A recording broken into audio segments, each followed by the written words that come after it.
Hello and welcome back to Winter's Tales. We are back with our cast for game number 4. And in doing so, I definitely need to change the stream title to actually say game number 4. Let's do that, shall we? No, I think leave it on a bit of mystery, you know? The Rise of the High Mage. Da-da-da-da. I can do professional things. Guys, it's not even halfway through this 48 hours. I'm so psyched for some world building, you guys. I always dress up like this when I'm about to do some world building. And hope people like dogs. That's all I gotta say. Oh, dags. Yeah, I like dags. I like dags. Snatch. I like dags. I have dogs. Everyone loves dags. Yeah. Okay. There we go. We've changed the stream title. We're back on track. Alrighty. Let's go. Welcome to game number 4 of the 48-hour calamity. If you are just joining us, what you need to know is that over the 48-hour stream that we have managed to organize, we have invited a bunch of different guest stars to join us to tell stories together. What does that mean? Well, we destroyed a world in game number 1, and over 7 games, we're going to rebuild the world into something new and awesome that we can then tap into for the year to come. But before we dive into that, let me introduce you to our incredible players for this particular session. We'll start in the reverse side to give Ellen... Oh no, they're back. All right, Ellen, kick us off with an intro. Who are you and where can people find you? Hi, I'm Ellen. You can find me and all the TTRPG stuff I do at Roll2Cast. That's ROLE. We're a ENNIE-winning variety TTRPG podcast where each season is a different game system. We've played 9 different games on our podcast, and then check out our YouTube channel where we do various one-shots of indie games. So yeah, that's Roll2Cast on all of the socials. And if anyone is in if anyone is in Ghana, Yota, or Adelaide, check out My Lover Cindy's tomorrow night for our Saturday special, and you will be seeing my drag king F-boy George. He's out, he's about. It's gonna be nuts. That's me. I'm Ellen. I'm so excited for that. I love your character that you've created. That he pops up occasionally in just reality in streams that we're in. I've heard quotes from this drag king that I've never met before, and he's way incredible. More famous than I am, and it's terrible. It's like my Frankenstein's monster that I've unleashed onto the world. So I love that. My bad. Moving along the semicircle of this brilliant cast, we have Dread. Dread, who are you? Where can people find you? Oh, hi, I'm Dreaded GM. You can find me anywhere. You can type in Dreaded GM. I should turn up. If I don't, you're not looking hard enough. I am a professional game master, storyteller, bundle of energy. You can, Twitch is usually where I am. Currently, we are on a season break right now for the Call Cthulhu campaign that I have been running every Thursday night. We've been running Horror on the Orient Express, which is really fun. And we just did a bunch of one-shots in different systems like Morkborg, Vampire the Masquerade, which is amazing, by the way. And yeah, apart from that, we're doing pop-up streams for the rest of the year, but we will be back in January if you want to check that out. I'm trying to work out what your chat command is, and I don't know what it is. That's fine. We'll get that. Thank you so much, Dread, for being here. I'm so excited that Dread was actually able to make it, because I messed up at some point in the communication between Dread and I. And on our latest episode of Dragonlance that we play over on GM Workshop, I said that Dread couldn't make it, and then I got a message from Dread being like, "Why did you say I couldn't make it?" Yeah, it I was funny. like, "Oh my god, no!" I couldn't make that session. I was like, I'll review the tape, it's fine. And it was like, Dread can't make it. It's like, wait, what? And then I went and checked it. It was like, okay. It's like, and then we fixed it. It's all good. What a power move to uninvite someone, though. Yeah. Oh yes, they simply can't make it. I'm afraid. They can't make it. They're unavailable for this time for the event. Oh boy, yeah. I felt horrible, so I'm really glad that you could be here for this anytime event and to celebrate with us for 2 years on Twitch. I will be there. We have the beautiful Rin joining us. Rin, who are you, and where can people find you? Literally Google Rin_Vixen and you'll find me. Can I swear? Is that okay? Yeah. I don't want to. Okay, cool. Just I'm a living shitpost of a human being. C-bomb as much as you can, because, Right. But other than yeah, that. Right. I have nothing to plug because I'm a fucking loser. No. No, all I do is stream. So I literally Twitch is where you find me the most. Like I said, I'm a shitpost. I do whatever the fuck I feel like on any given day. And that's kind of it. That's literally it. Like, I'm simple. So mysterious. Now I have to wanna- check I out wanna know- what I you're wanna know doing. more. I love wanna how you know- say all you do is stream, Red, as if like this collection of Motley Crue are like what? yeah, That's would be literally all I do. anything I don't do anything else. I Yeah. wake up, I go, what shall I stream today? I don't know. And then I go. I don't know. We find That's- out. I press live. That's we find literally out. what I do. I don't ever have a plan. I never have a plan. And That's yet, amazing. That's Every works stream is out. an adventure. That's a way to it live. is. Absolutely freaking incredible. Moving to your right in the overlay. Dag, who are you? Hey guys, my name's Michael. I'm the Dead Aussie Gamer. This is my face. This is not my place, but it is always a warm and welcoming space. I am a TTRPG award-winning game master from Perth, Western Australia, who features all the cool TTRPG stuff on my channel, Dead Aussie Gamer. I'm also a cast member with a few other people in and around the TTRPG space. Right now, I'm one of the members of Careful Cantrip, doing a bunch of cool stuff with those guys. I'm also a regular with One Shot Questers. You can catch our series, Monsters in the Mist, on Spotify or on YouTube. There you go. Utu. That's what I'm doing. That's the new one, is YouTube. it? That's if you're based in Sweden. You have now given me YouTube. a new You parrot. too, big summer I- Oh no, we've Oh, reached that shit. level of the stream. I am gonna parrot the shit out of that word. Yeah. Yeah. Want to go check the YouTube? Absolutely freaking incredible. And I realized why I didn't have Dread's chat command in there. I'm so sorry. We'll get that in there. If not, you can see Dread in chat. Go click on their name and go follow their channel. I'll ASAP. show up somewhere. Yeah, you will. I'll be on Casper's Dread's stream. everywhere. we'll love it. be like, Yeah. how did I get here? Why? Yeah. Where are we going? I didn't hit live. And Who knows? last but certainly not least, a new face, another new face to the channel that we've never seen before, but are so pleased that you could join us for this. Casper, who are you and where can people find you? OCO, I am Casper, the MB Ghost. I am a Black Cherokee neurodivergent sapphic writer of sci-fi, fantasy, and horror, and I play and produce tabletop RPGs. Whew, yeah, it's been a while since I said all of that in one breath. Man, you're cool. Buster Rhymes over here. Yeah. 8 words a second. Yeah. Hey, you can find me on Neon Lights Roleplay playing No Amount of Armor, where I'm Doc and I have like a Franken mech called Badira that's powered by a black hole. Yeah. And then if I'm not there, every Tuesday and Thursday you can find me on Tabletop Titties, where we're either playing Vampire the Masquerade, Jackbox, or D&D. Oh wait, I'm the GM for this session, this leg of the campaign. So you can check my style out there. And when I'm not being a rocker in real life, you can check me out on my channel. Yeah, that's about it. That's about it. Oh my god, you're way cool. Can we be friends? Yes. Yo, I need new it's that friends. easy. This is how we do it. I do something similar where I beg people to be on my channel and play D&D with me, and then I convince them that I'm a decent enough person to be their friend on the outside world. I used to do the opposite on Tinder, where I would get people to subscribe to my podcast and then I'd ghost them. You guys Hey, have put friends. those numbers up, yo. Oh, You guys talk to people? that's amazing. No, That's how I I do. Is advertise there to any other people. levels there? I don't think there's any more levels there. Yeah. Absolutely freaking incredible. Guys, we already have some donations coming through to affect the game. I don't know if you guys all know this, but some sneaky stuff can be done in this game. Let me put this down. I had to put it between myself and Casper, so that's there that way. Nope.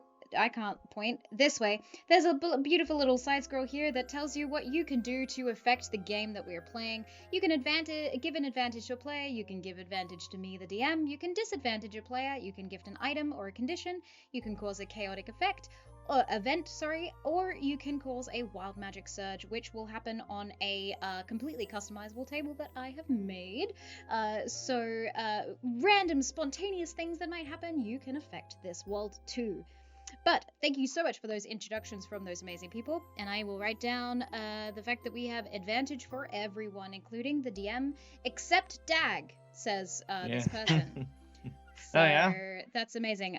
The person Wow. was Jean, but like the sexy French way.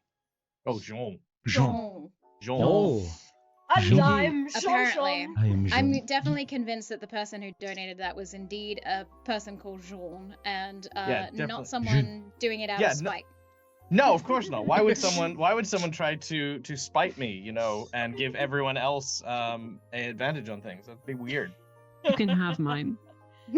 Oh, you can't have mine. Well, it's Yeah, no, because I'm I gonna already keep gave mine. him mine. And I That's give right. mine to Rin. There we go. Oh, well, I give it. Oh. And now we have to that'd get be rude to AJ a give it cup back. so that she can go, who's Shit. got advantage? Who's got advantage?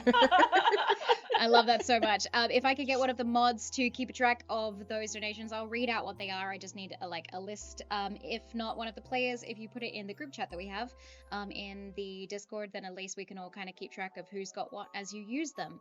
We just got another donation from Joe Baby. Thank you so Oh, much. Joe Baby. Joe Baby. An That's advantage Joe for Baby. That's Joe Baby. another advantage for Ellen and Dread. So Yes. that is 2 for those two. Aw. But give it back. Okay. Fine. You can have my advantage now, Rin. No, I don't want it. I want the one that I gave to Dag. Well, Well, I'm happy I'm- as long as Dan gets none. Thank God. It's Fair already enough. starting. Okay, Has let's begun. Sorry, Let's- Dag. Proper No, snow. it's fine. let's kick this game off, shall we? I'm intrigued to see what is going to happen with these particular players. I know that a lot of discussion for this group has happened behind the scenes. Your team is more prepared than any other player that is coming to the Yeah. 48 hours. There are games that are after you that I still don't have any indication of what those players are playing. So Whoa. We're the biggest Um, nerds. and that We did our Yeah. homework, guys. Yeah. We That's are a the little bit of nerds. backstory for all of you that are joining us. I was looking over my notes before we were starting today. I have a 3-page write-up for this single one-shot character. Mhm. It's I great. might be hyperfixating a little bit. I really hope they survive this, Rin. I Yeah. really, really do. For your sake. I think she will. We will protect. Oh. We'll I see. AJ, were you we'll able to see. turn up your mic? Someone yes, said it was a little quiet. I did. Has that been fixed? I can turn it Are up a we little good? bit further. I saw that earlier. Let me know if I need to be louder. Or I'll just shout at my players. Either way.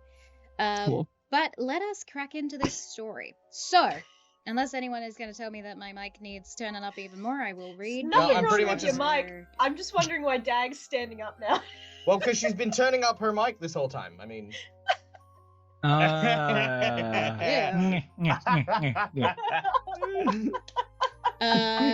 Perfect. I gotta Dread and go. Rin may need turning down a little. They boom a bit. I Okay. can turn mine down Boy manually. can Hold turn on. me down too. Look, I can turn down. Is that Turn better? down for Testing what? 1, 2. hit. Very nice. I think that's a good Not for balance. what. We've got Cool. a lot of microphone levels happening, and then also people. This group we are loud voices, and this is going to be a fun mix.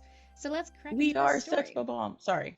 Has anyone has anyone of you seen anything of the 48-hour calamity thus far?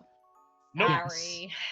Rin has, and that is perfectly fine because it's okay. Nothing is the same. Stream and then I napped. It's Like a okay. rookie. I watched just came the on to troll first roll. session. Oh, you watched game number 1. Okay, well, That's it. nothing is the same as game Oh, number nice. 1 as game number 1. Hello. Do we still have the mountains? You still have the mountains. That's Okay, about cool. it. Yeah. Everything else is vastly different. But let's find Oh. out, Oh, shall we? that bodes well for me. Okay. So, it has been 70 years since the discovery of the Heartstone of the Evergrowth, a stone that fell from the sky, the heart of a moon that was a god. What may have once been the spark of hope that the connection to the gods would be returned to the world one day slowly became the undoing of balance amongst the powers at play. The theocratic nation known as the Kingdom of Mercadon quickly learnt to separate the Heartstone from the land ruled by the Churning, god of storms and harbinger of gust and gales. And although the rising of the Viridian city grew prosperous life and creatures unseen in the world thus far, the spreading of the Evergrowth brought with it drastic consequences. As we wake to the beautiful light of dawn, far from the religious wars forming on the continents to the east, however, the day's events amongst the Cinder's Rest begin. The 5 of you have been enjoying luxurious comfort for the first time in a long time. I would not say that any of you are locals to this area, but you have washed up on the shores from the portals that are open on this world, from whichever plane of existence you came from before, and or from one of the other regions of this world itself, popping through into a peaceful little volcanic haven amongst luscious green grass and trees grown from the fallen ash of the once volcanic cities, then devastated and reborn, where hot springs bubble and brew, and a giant fire pit in the center of this very cute and quaint village calls to the people as they conduct divination, pyromancy around the fire with the oracles, or the head oracle, Zabella. So the 5 of you are being woken at the crack of dawn with the merriment that seems to be arriving in this place. But before we get to what the day's proceedings might be, I would like to meet some of these players, some of these characters for this intriguing little tale we will tell today. Let us begin. I think the perfect place to start would be with Amaryllis. What does your character look like, and what are you getting up to in this bright and early morn? On the morning, before anyone has awoken, Amaryllis, for lack of need for sleep, oftentimes will spend her time outside, sort of communing with the nature that she finds herself around. She, once a Spriggan, in the Fey realm, has started to change shape since coming to this plane of existence, and as time has passed by, the wood nature of her skin has peeled back from her form, and centralizing on just her back as it's receded further and further from the core of her being. And so I actually have an image that I can show you guys. This is her. Pretty. That's her. She's so pretty. Very nice. I love it. Yeah. Thank you so much for providing your own art to this one shot. Yeah. You get inspiration. No, you're fine. Cool. You get inspiration for that. That's absolutely incredible. So being a creature of the Fae, finding herself in a new realm, she's very fascinated by the world around her because it's very diametrically opposed to everything that she knew. And so she would spend her mornings playing with the spirits that surround her, communing with them in what little ways she could, and otherwise keeping to herself, just meditating. Yeah. You definitely feel the peaceful nature of this particular set of islands. The Cinder's Rest is the unity between the fire god and the mountain god that now seem at peace long after some devastating events here in this world. And the growth here on this volcano amongst the trees almost reminds you a little of the Feywild, and it's a comforting in this moment. But you didn't arrive to this plane of existence or through the gates to the shore of this particular mortal realm, because there are a few others out in the world, out beyond the planes. You didn't arrive here alone. You have a friend with you, who I'm assuming wakes a little later than your peaceful meditative morning, as they join you bright and early as the sun starts to rise in the sky, the beautiful, luxurious pinks seeming to dust across the skyline, revealing just beyond it, above the world itself, a floating ring, like the rings of Saturn, made of debris and old rocks from the broken moons from 5 gods that used to reside in this world, now being churned around the world like a beautiful aurora borealis in colors of red, gold, orange, green, and blue. Minnie, what are you up to? Hello. Aurora borealis at this time. Yeah, I totally have character art too, you guys. We went for the same thing. I did character art as well. Fred and I were like, shit, there's inspiration on the line. I'm gonna get mine. Then I'm gonna give away, sir. So Minnie kind of gets up onto his haunches. There's just obviously like he's left a big impression in the ground. He's a big guy, 8 foot. Kind of dusts off his hairy legs and gets onto his hooves. He is a minotaur, so he has obviously a humanoid body, a big bovine face, and he's of like a kind of tawny color, and like those, I don't know what kind of cows, but they're adorable, and like they just got the fringe that like covers their eyes, kind of. Highland, Yes, Highland. yes. Very much like a Highland cow, just like his fringe totally like covers his eyes, and so ooh. And he's got horns that kind of curl outwards, but there's like daisies that have been wrapped all the way around. He's got a pouch around his neck, and he's kind of like, oh wait. And he opens up, he's got like a bum bag essentially on his hip, and he opens it out, and he has like a little pet mouse. And he's going to go after Amaryllis. Flower, my mouse needs feeding. I don't know what to give them. Good morning. Amaryllis takes a small seed out of her bag, puts on the ground, and then briefly see a spirit kind of manifest at the end of her fingertips. She pushes it into the dirt and pulls out a small sprig of blueberries. Flower. Are these safe for Mousy? Yes. He just delicately, obviously, like the mouse is tiny, teeny tiny, and his massive kind of, his huge hand, and he just kind of like, as delicately as he can, feeds his little mousey. And that's probably most of his morning. She's hanging out with me while you're feeding your mouse. Yeah. I adore that. That is absolutely incredible.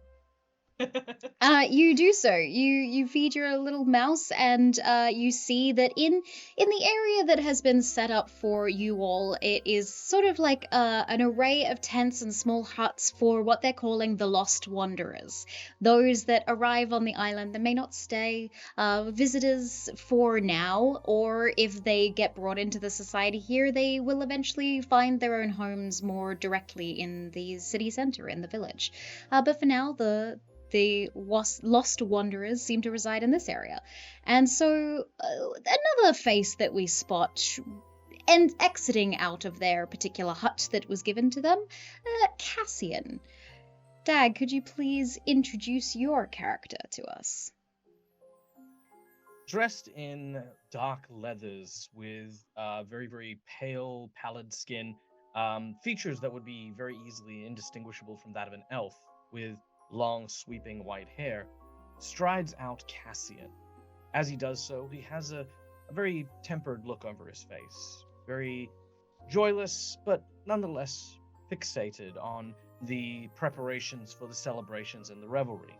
And of course, while he seems to be walking alone, he seems to be almost every now and then twisting his head to hear a conversation that no one else can. And this is what he looks like, or what they look like, should I say.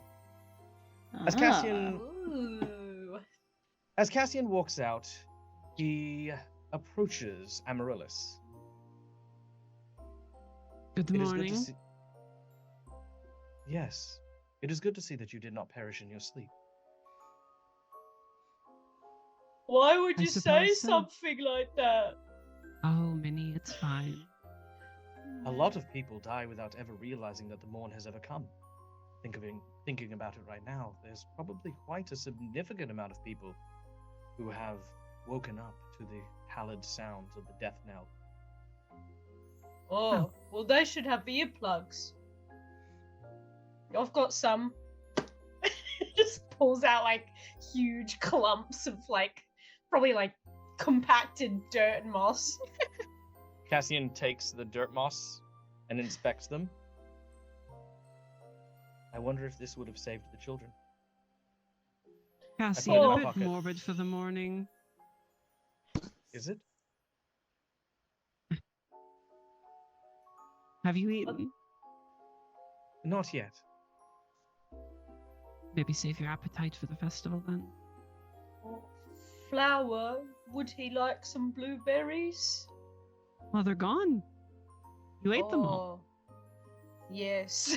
As he's his nose is all covered in a stained blue. I did eat them all, yeah. Oh, I'm sorry, friend. Don't be. Would you like a handkerchief? Yeah. I go up and almost very tenderly draw this very, very silk handkerchief from his jacket, and he'll sort of start wiping the berry juice that's smeared all over the muzzle of Minnie. And as he does so, he says, I heard somewhere that berries' scents can attract bears. And I start to just... I like bears. They're funny. They walk around on 2 feet like they're human. So funny. Under her breath, flipping her tarot card, all bark, no bite. This one. Ooh. Drama. Sorry, I should stop saying that to myself in moments.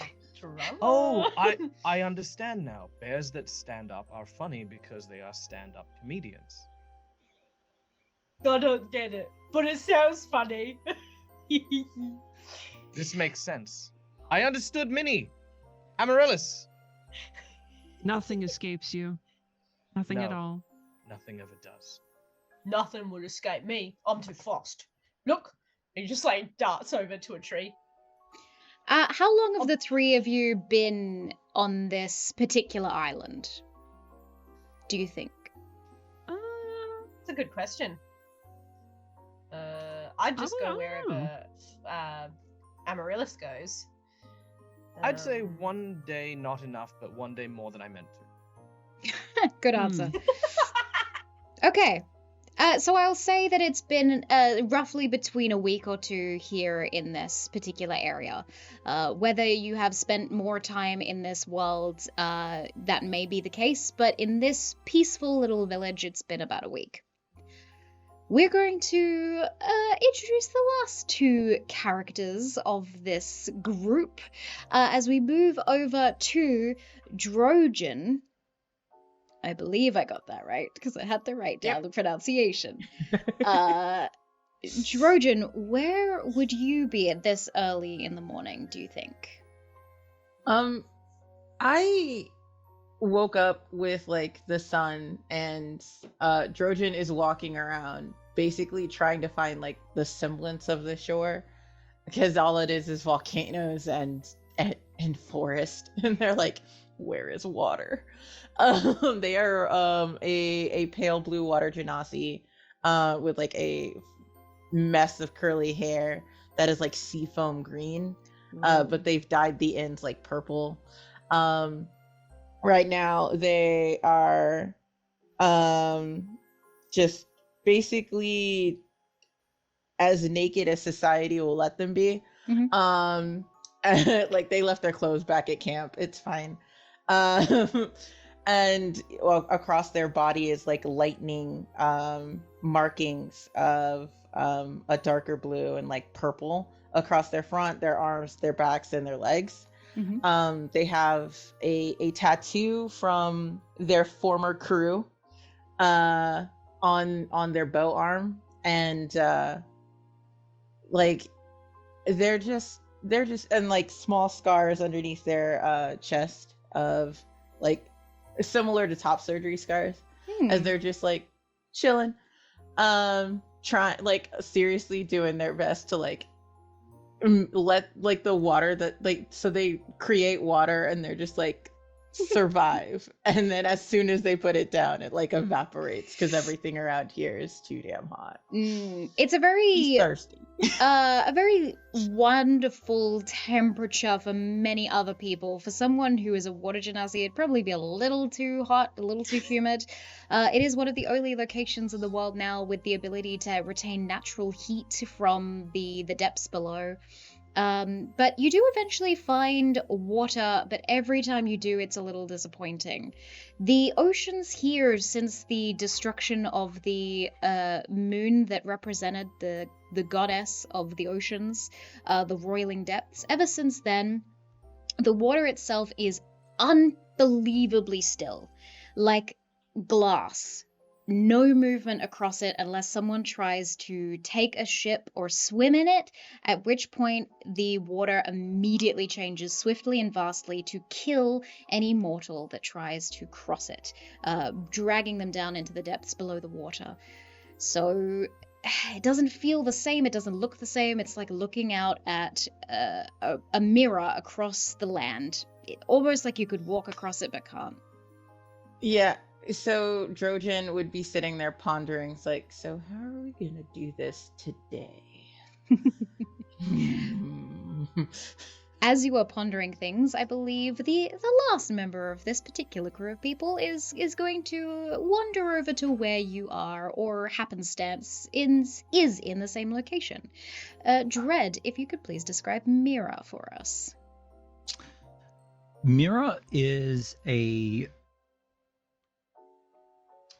Mira walks over, and the first thing you notice in the scene is the sound of plate mail and movement. As her armor moves and shakes with each motion, the first thing you see is the scars that are wrought upon her surface. They catch the newborn light of the day, shining almost like stars in the night sky. Another noticeable feature is the dark of her eyes. Where we have white and most have white, they're completely pitch black, and the irises are golden, almost like a nova. She walks up behind Drojan, who is in deep contemplation, and gives a sign of warmth and also respect. You quite okay, Trojan? He looks at you with like these cuttlefish blue eyes, which could be unnerving to most, but not to Mira. Like yeah, Mira likes them. You seem to like him. And he's like, yeah, I'm all right. It's just last plan didn't work. So I don't know how to,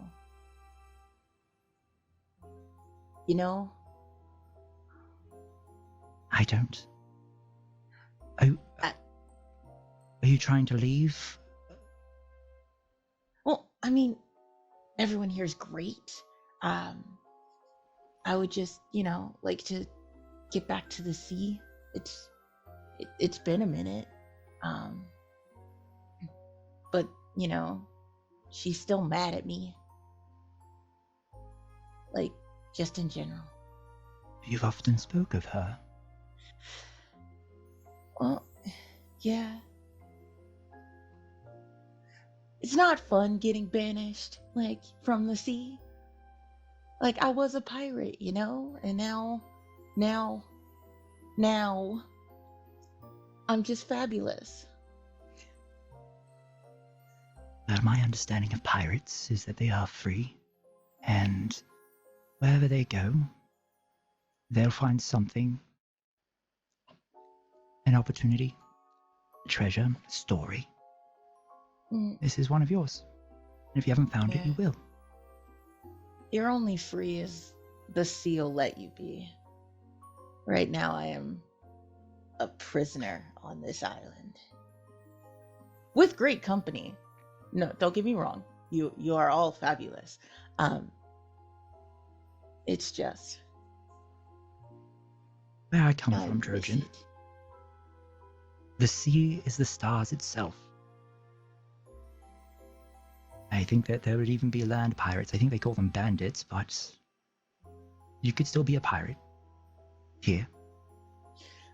The way you say bandit, like Drojan's face just immediately scrunches up and it's just like,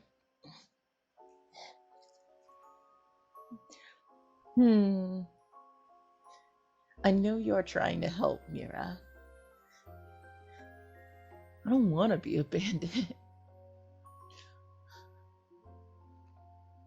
Is it the sea, then, that troubles you, or is it the fact that you've been banished from her? It's the same thing, really.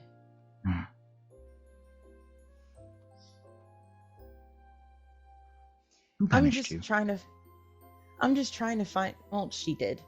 And the she in this case is actually like the sea.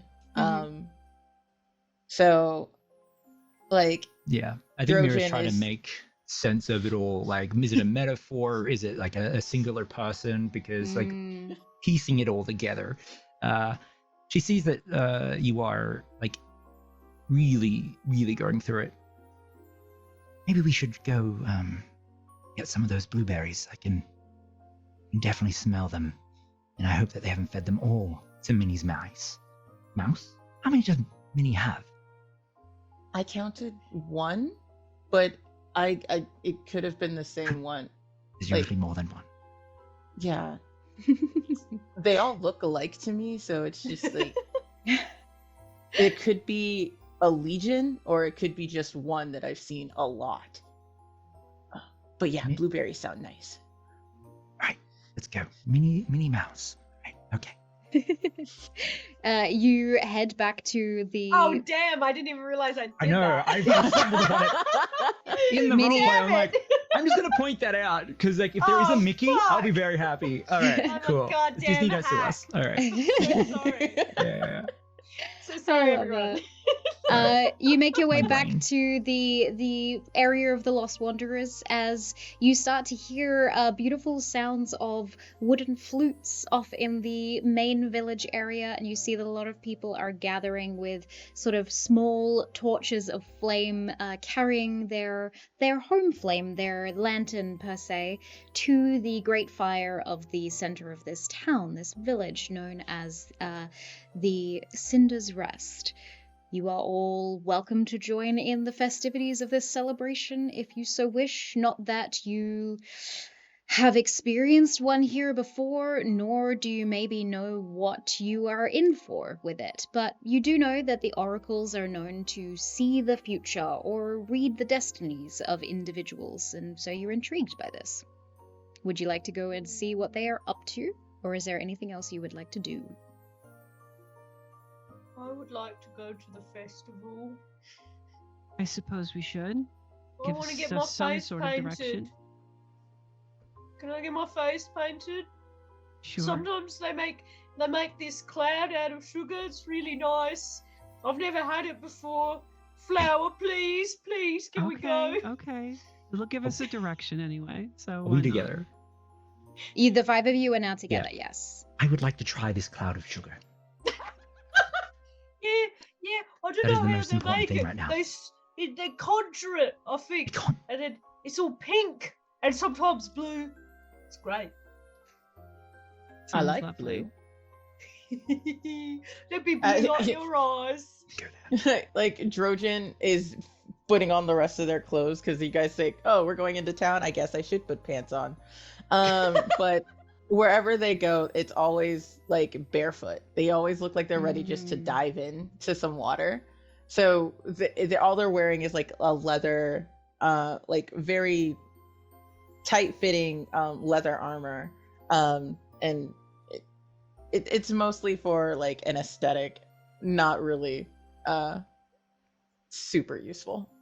Roshan, why are you wearing pants? Going into town, they don't like it when I don't wear pants. Oh, should I wear pants? You're a lot fluffier than I am. You have natural pants, Minnie. Ooh. Oh, We would like very much to see if these oracles can predict the future or not. That would be enlightening, I would think. What would you want the future to be like, Cassian? Cassian? Sorry, I went somewhere just then. But you were Quiet. standing right here. I would like the future to be quiet, peaceful. Maybe we can get you some slippers. I do have your earmuffs. Ooh, yeah, that would work. They might even have some nicer ones that aren't covered in moss. You proceed to the festivities in this location, where you are quickly brought into a crowd of enthusiastic people as this great bonfire is lit in this almost copper basin, this huge copper basin, like what you would cook a paella in if you were trying to feed 100 people, if not more. Just so big. There is the fire being made in the center, and surrounding it, these river stones, these beautiful green and darkened obsidian stones that are heated by the fire and sort of surrounding it in a beautiful little pattern around this bonfire. And you see as the citizens all seem to shuffle up surrounding it as the great oracle steps up, this very old woman with an opaque black veil over her face as she lifts it over, and you see that beyond she has these bright red eyes, sort of semi-glowing, and for anyone who has sort of heard the whispers around the town of why that is, it is because she has used some of the moon dust from the fire god themselves, from the Lord of Flames and the moon that fell when he was disconnected from this world. And so, as she stands, this old woman, before the great fire in the early morning, she begins to light the fire even further by throwing in blue salts. You watch as spark after spark this fire begins to grow and churn around in this basement, almost like it is dancing. The people all surrounding it, oohing and ahhing at the amazing display. And quickly but surely, like the scene from Mr. Tominus and Narnia, the wooden flutes seem to almost merge with the experience of the enthusiasm and the joy feeling in this moment. This is the divination ceremony that they cast at the beginning of every year. To mark the start of a new year, they all get together, the entire village, and the oracle will look into the flames and, using pyromancy, will tell what the future and fate of this world will be for the year to come. Usually it's exciting stuff, like someone in the village might be having a baby or something along those lines, but there is just this feeling of anticipation because the growing of the unity between the fire god and the mountain god has been so successful in as of late that people are believing that something great might be on the horizon. Where are the five of you placing yourselves at this moment in time as you're gathering around this bonfire? It would be Who's the easier leader? to say. It's like, that's just very important, like, because that's usually like. I would be positioned away from the group. I would be kind of on the outskirts, maybe on my own, sort of enjoying the festivities from afar, very much a people watcher. Mm-hmm.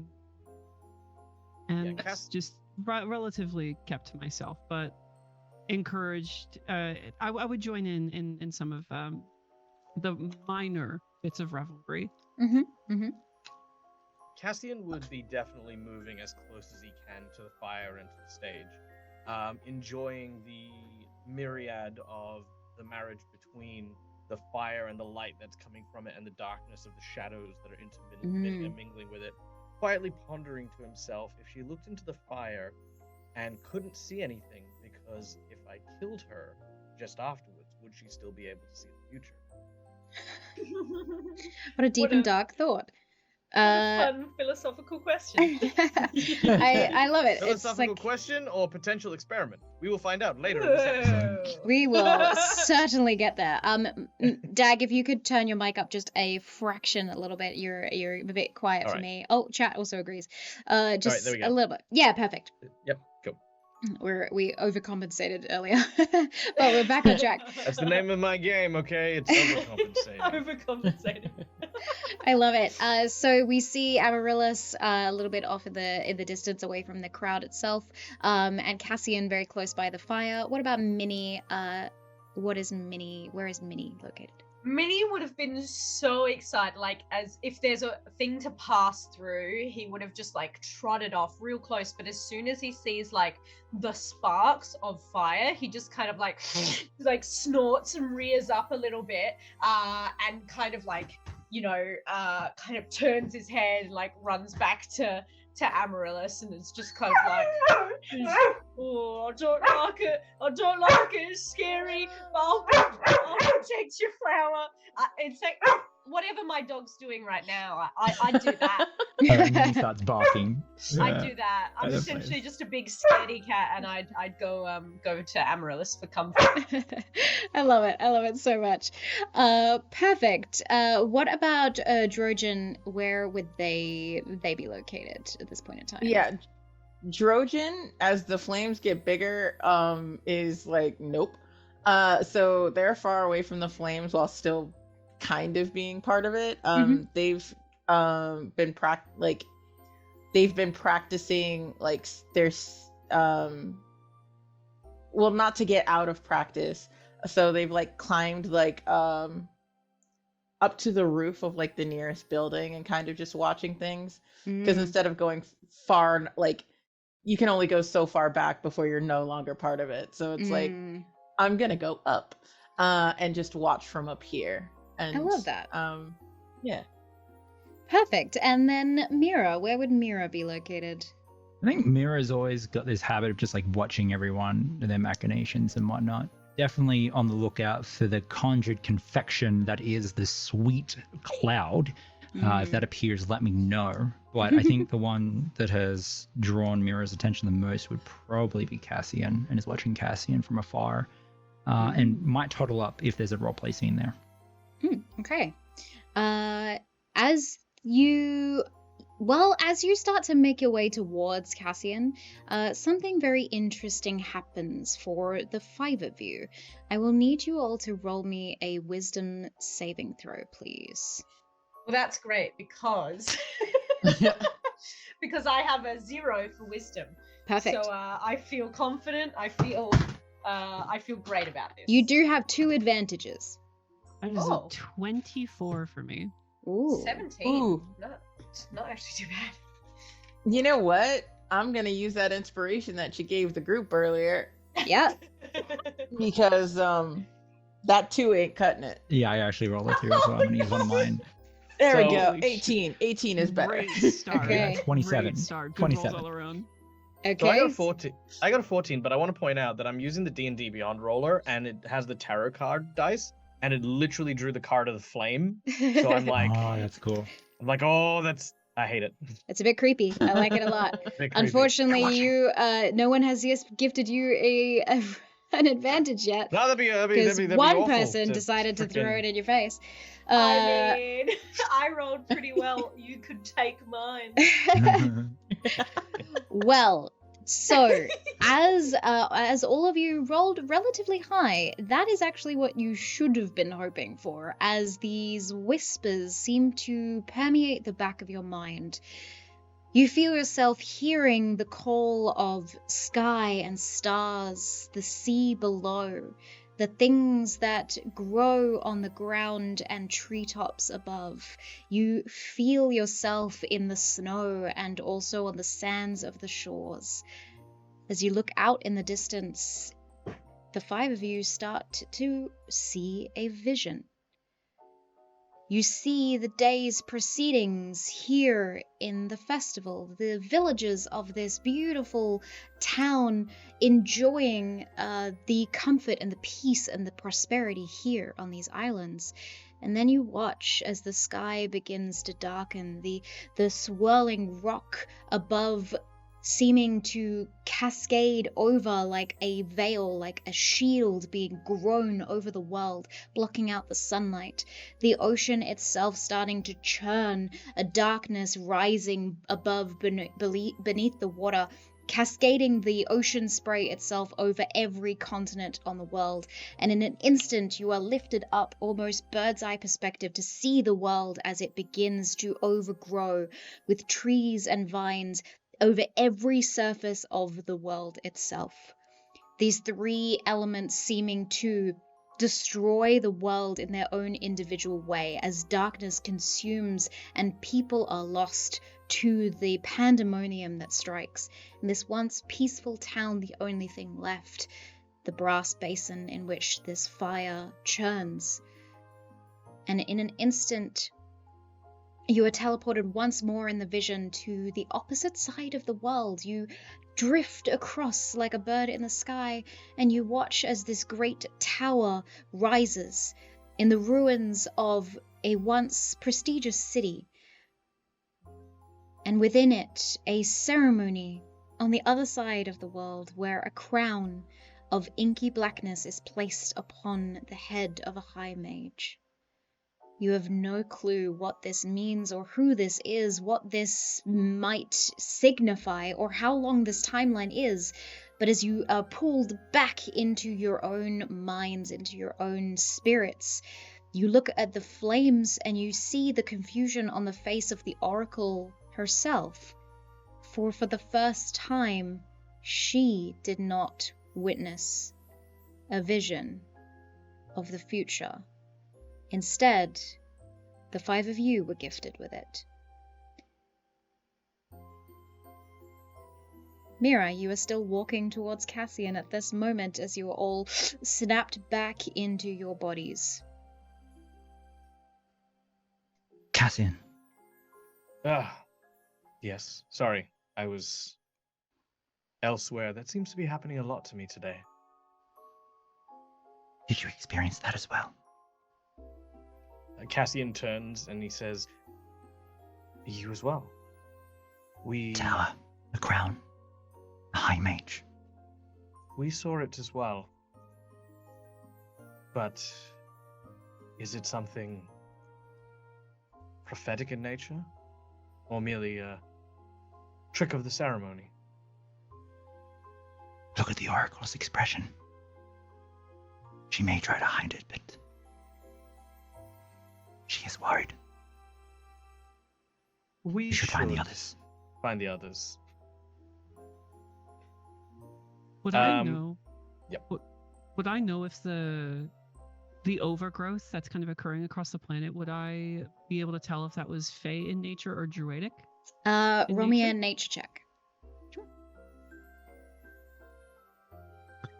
That is a 14. With a 14, it is distinctly not Fey. You don't know what this is, but you have heard that there is a god here known as the Evergrowth, mistress of Scion and Scythe.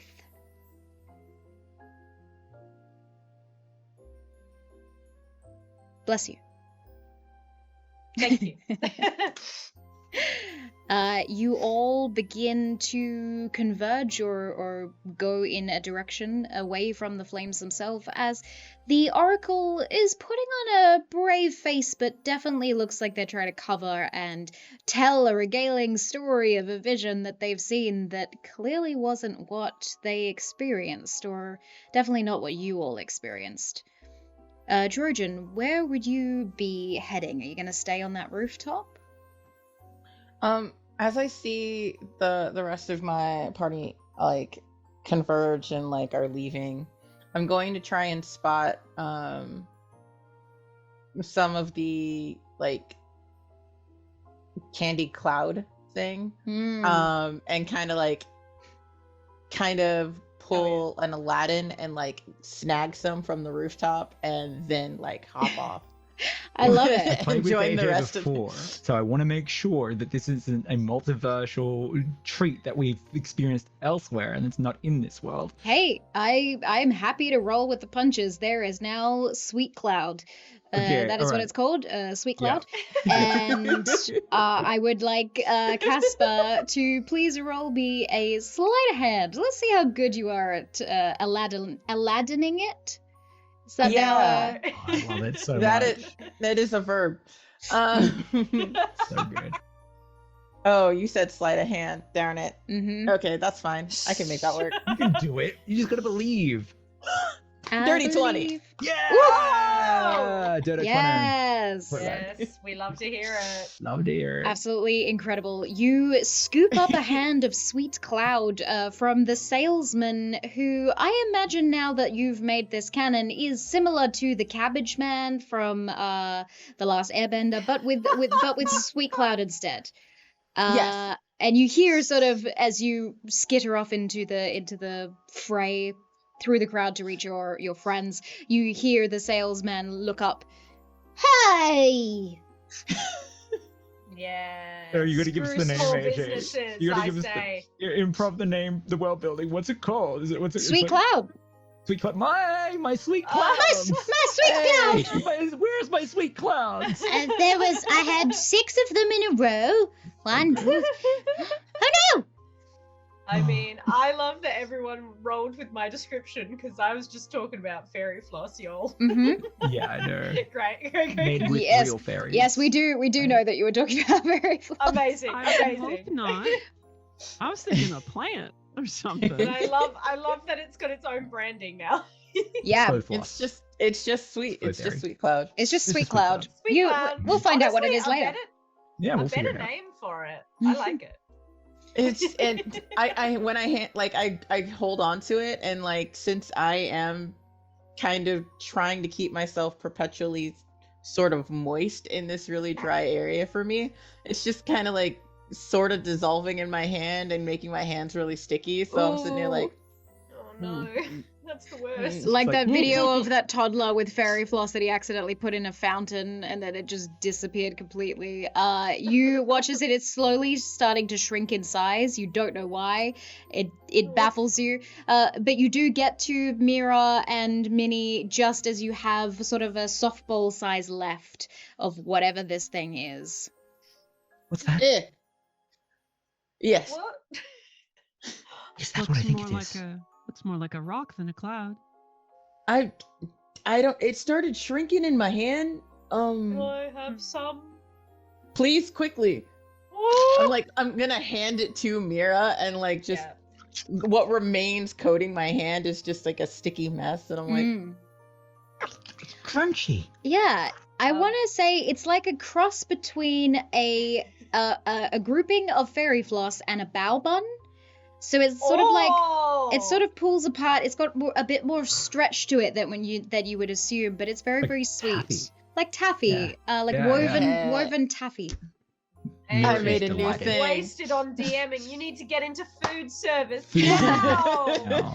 I want Sweet Cloud. The things I can't create, I create in fantasy. I'm not a good chef. Oh my god! Please, someone make it. I want it so bad. I would recommend Dag would probably be the best person to ask about food stuff. I know that man Yeah. creates I could make it, but I don't have the equipment. Ah. But Chat, if you follow donate to this chat. No link- kidding. Yeah. Perfect. You hand over this Sweet Cloud, which is a unique and beautiful experience for both Minnie and Mira as they share this. The 5 of you gather once more after that particular vision. That, by the way, took about an hour of actual time. By the time you fell back into your body, it was significantly later in the morning than you realized. Did it get checked my darker? wallet. Investigation check. My God, if you get pickpocketed. 9. It's there. It took a bit of time, but it is there.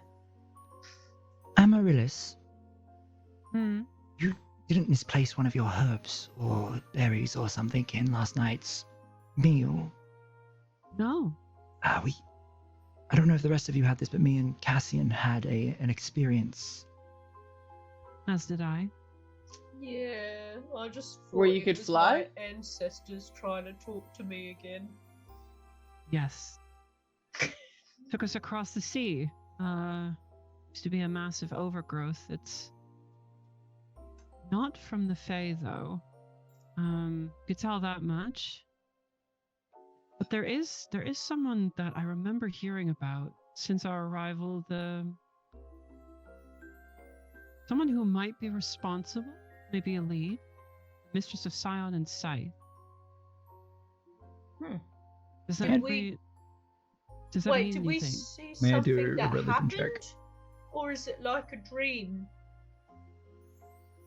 I think We it's believe something it that might- come. Ooh. Okay. We also believe that the crown may be of some importance as well, as if the ends of time are to herald the rising of another power. A sovereign. Dark and terrible. But is the crown stopping what we see moving across the land, or is it causing it?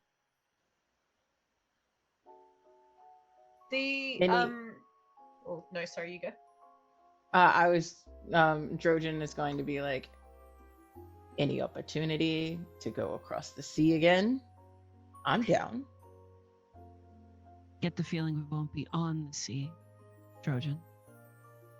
What? And he immediately deflates. Aw. We were whisked above it all. Land, ocean. We were among the stars for a moment. Perhaps. Yeah. I'm not sure. I do believe perhaps we should talk to the Oracle. I think that's the best in our best interest, yes. Absolutely. Aw, she's She- scary. Sorry we couldn't get your face painted, Minnie. Aw, can we do it after? I'll do Cassian my will. best. Cassian is going to look around. Is there like is there any like stalls with any kind of like drinks or like beverages, things like that, that are brightly Sure. colored? Yeah, there are a ton of different brightly colored things, but you know what? I'll let you build something for the world. What do you Okay. see? So in this particular area, because of course the temperature keeping everything quite hot means that there's actually quite a few foods and treats that are actually desiccated and dried, creating a very sort of a powdered like very savory kind of trail mixy kind of thing with a bright variety of different colors. They come in these wooden bowls that each of which carry this beautiful scent of mixed spices and sugars. Cass will surreptitiously go over and taking a small amount of currency from what he has, takes the bowl and uses kind of his tongue to dab it into the mixture. As he does so, he's going to walk over to Minnie and say, "Remain still. I would hate to put your eye out." Okay. And I The, like will- bangs covering it. And I'll do a face painting of like a kitty cat. Love that. Oh, Performance check. I can't see. I want to see it. So that's a natural 20 of all the things that Cass is apparently good at. Yes. If I Yeah. do nothing else in this game, okay, can we just take a moment to appreciate that That is you something bro- I did? You finger painted the most realistic looking cat out of intricate volcanic paint that you've created in this world now. Absolutely freaking brilliant. It is so detailed for what you have just drawn on a minotaur's face. Cassian, you have a gift. I want to see Oh. it. I can't see it. I was going to eat this myself once I was done, but I suppose if you say it's a gift, I'm then going to hand the bowl of food to to Minnie as well. Oh, no, but you gave me the face paint. I think you should have it, Cassian. Well, I can't, you see, because Mira said it's a gift that I have, so I have to give it away. Oh. And Minnie is giving it back. Is that how that Yeah, works? like my mum every Christmas. Sorry. Cassian will Canon take the now. bowl. Mira notes, Thank you. Mira notes that Cassian used I and not we in this moment. Oh, yes. Of, like, Look, sweetness. Dag is trying to use the okay. wheeze. Wanted to make sure, because if it is Yes, like it is- one of those heart things, it could be like a moment Oh, where no. like if you're drawn out, then you're no longer we. So we'll Oh find no, out. the wheeze, yeah, the other. Mm. Anyway, He's so I- probably trying to share it with you, Cassian. yeah, I'm gonna share the little piece and sort of like sort of maybe take out like a cloth and put like a little small portion, make a tiny little bag of it for everyone. Is it sweet? Okay, so in India, there's actually this really, really delicious kind of deep fried sweet that they have. That's a mix of spices that are crushed up in a mortar and pestle. It is sweet, Oh my but there's God. like this very, very rich, strong spiciness to it. That's mixed in with like kind of crumbs and a lot of that kind of like deep fry. It's almost like chips almost. Mira's all about it then. As long as there's some sweetness in there, you'll love it. I would like to eat the bowl. Of course. It's made of wood. It's really good. It's sort of thin enough in the trees that grow here that a minotaur could eat a bowl made of wood. Sure, why not? Let's allow that to happen. Yeah. Sometimes you just have to see what's happening. There's a minotaur wearing cat face paint, eating a bowl, and I'm a cat. I don't Meow. even think the Oracle could have predicted that one.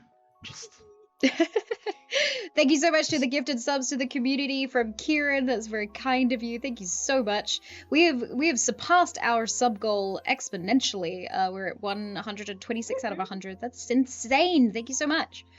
So the 5 of you, after eating a bowl, you want to go and talk to the Oracle. Is that correct? yes. Yeah, I think Okay. that's what we're doing, yeah. Yeah. All right. So as you spend the day sort of discussing the notes of what you're going to particularly talk about or ask this oracle, as the festivities wind down, you're able to get a moment alone with the old woman. Sibella is her name. Sibella, the oracle of the Cinder's Rest. So she sort of hobbles over. She doesn't have a cane, a walking cane, but she is this shell of a woman, not a turtle at all, but a gnome that just seems to have the hunch of a more turtle-like human, I guess is the best way to describe that. You all wander over to meet with the oracle herself. Along the way, I want to snag another. Another sweet cloud. Yeah, I want to get it like fresher so I can hand it off like quicker so Immediately. they can get a different Yep. texture of it. Okay. So, I yeah. love that. No, Jojen, Please. I don't know why you were banished. Any other reason? Yeah, let's roll another sleight of hand. Let's see how that goes. Okay. My Preemptive teammates are eating of sticky. the sweet cloud.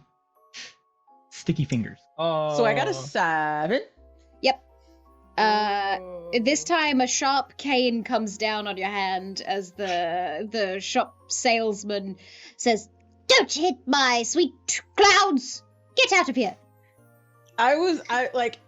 In response to the sharp cane coming across my knuckles, I'm gonna reach into my pocket and be like, "So you don't want this gold piece?"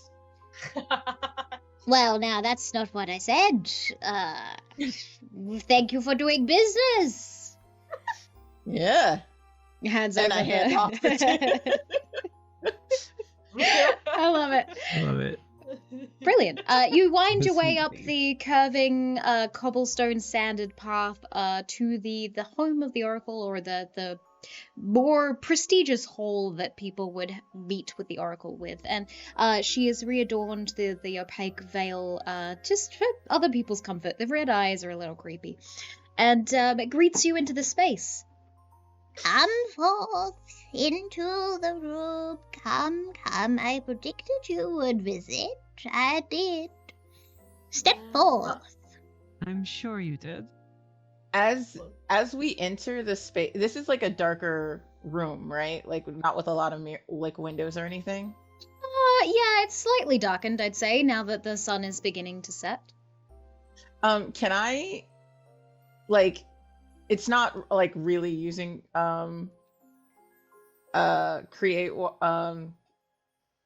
create or destroy water, but can I create a mist to fit the ambiance? Cause Ooh, yeah, I kind of love it. Why not? I'm gonna yes and Yeah.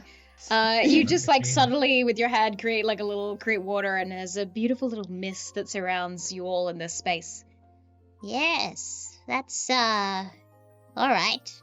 Well, So, you Take are a the seat. Oracle. yes, I And, am. Is you there like can a fireplace see- nearby? Sorry.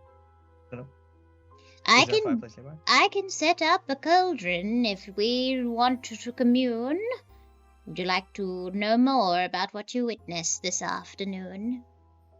I just wanted to light the fire, that's it. Please, by all means, light the fire.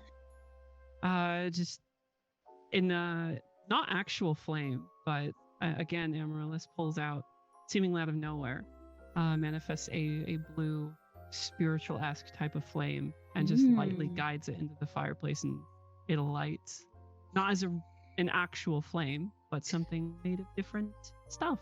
I love that so much. All I am picturing is the very doom and gloom fire animation from the new Mario movie. I don't know if anyone gets that reference, but it's just like happy little blue flame slides into the bowl. Yeah, the nihilistic, like, yeah. that's just Cassian. Yeah. I am waiting for this. You're all gonna die. We're all And it gonna sort die. of starts to swirl around and light up this little blue fire in a semi-cauldron, sort of a half bowl that hangs in the center of this room. There is no other furniture, but as soon as the Oracle steps forth, there seem to be pillows around this fire for the 6 of you. And she sits on one of them, her bones all cracking at the same time. It sounds just horrible. I know because it happens to me every time I wake up in the morning and get out of bed. And she sits in this very like cross-legged, almost like she's a ball. Now that the hunch is shrunk into like cross-legged sitting as well. Come, sit beyond the flames. So you know we had a vision instead, do you? Yes, I suspected so. Your swift exit from the festivities might have, fiddled something around in the corners of my brain. Is this the first time this has happened? Yes, very peculiar. Can you tell us more about it? Yes. What we saw? Well, I can answer any questions you have, but you would need to describe it in detail, for I did not witness it. No. Only Are you, you 5. Worried about the population, not understanding why you lied to them. Not at all. Sometimes we must protect those we care about. Sometimes Why? that means lying to them. It's what parents do for kids a lot. Yes. Ah. Well, then, as succinctly as possible, we envisioned darkness rising around the world as an overgrowth took it over, a power that seemed to stretch to every corner of the realms. We flew high above it and saw that no place remained untouched, and all that seemed to be at its heart was a figure, a mage of some sort. What was the name? The Lady of Sickles? I don't believe No. that's what we saw, but I think believe that there that may be the- a connection. Oh, there may be a connection. I believe that the growth that is being described is coming from someone I've heard of, the Mistress of Scion and Scythe. Yes. Ah, yes. I suspected such. And we bore witness to the coronation of someone with an inky black crown. Well, I have some answers for you, but what you do with those answers is up to you. If the 5 of you have been blessed with a vision, a connection to the gods themselves of this plane, then perhaps you are tasked with stopping it, preventing it, or maybe simply discovering what it means. You are chosen in this moment. You should know that before I answer these questions. Now, in terms of the overgrowth, yes indeed, that does sound like the mistress of Scion and Scythe, the Evergrowth, a god that, well, was one of the originals that banished a powerful god of gravity and consequence, and 80 years ago, when that god resurfaced, it began to destroy the world as we know it. Well, not but 10 years later, they found the Heartstone of the Evergrowth and brought it to our neighboring country, Masarden. From there, things have been changing quite rapidly. People changing, sacrifices made in the name of these gods, the Evergrowth seeming to spread not just to one continent, but many. Seemingly, they don't know we're here as of yet, and I'm glad of that, but that does not mean that it won't cause problems if it is to spread wider. But if we're talking about an inky black crown set atop a mage, you say? Well, then that would be in reference to the Knights of Consequence, a group of seeming cultists rising in the name of this powerful god that surfaced. They want to destroy all connection with the other gods and restore balance, as they say, but what is balance and what does it mean to cut the other gods off from worshippers? Is that a good thing or a bad thing? I am unsure. But I have seen the riders that course through the skies in the name of this god on the backs of chrononic wyverns. Scary things. If this Evergrowth, won, would that be really bad? She's not sure. You seem to be neutral on everything with this prophecy. I am. I'm not one of the powerful players involved in this. It is a game of gods and their whimsy. So if they wanted, if you said we were chosen by the gods, and if they wanted us to do something, why didn't they just tell us to do something? Because we saw 2 things. We saw the Evergrowth, or we saw the Knights of Consequences, but it doesn't really seem to tell us what to do or what's bad. Yes. Leave it to the gods to be vague. Do you know who would have sent the message? It is likely the Trinity. They are lesser deities that were gifted powers by the gravity god. That is what you see in the sky. She points out of one of the windows to the swirling mass of this churning storm that seems to circle the world. The aurora borealis colors sort of drifting across the sky from the geothermal storm itself. That only surfaced and started to grow over the last 70 years. Concerning... On that point... So sorry, go ahead. No, please, by all means. I'm sorry. Why send this to wanderers like us? We barely have a tie to this plane, but yet the Trinity or whoever has sent this prophecy to us rather than you wants us to do something. As you said, 3 things. Find out, stop. I'm at a loss for the 3rd one, but there was 3. Why wanderers? Well, if I were to make an assumption of the gods and what they intend. Not that I know very much myself, I just relay what they send me. I would say that because you are third-party inconsequential visitors of this realm with no stakes in the matter, you five would be able to make a choice or change in the name of what you think is best, not with your own intentions for the world. You believe this is why there are other wonders? I do. Portalborn. Could very well be the fact that we are very expendable, and this world would not feel our sudden slip into oblivion. Or maybe it's because we're really nice. You know, people ask nice people to help them out. I guess that makes us the Knights of Inconsequence, then. I have a feeling that was funny. It was Don't pretty quite funny. get it, but I like it. I try. I'm not one for humor. It's all right. What's humour?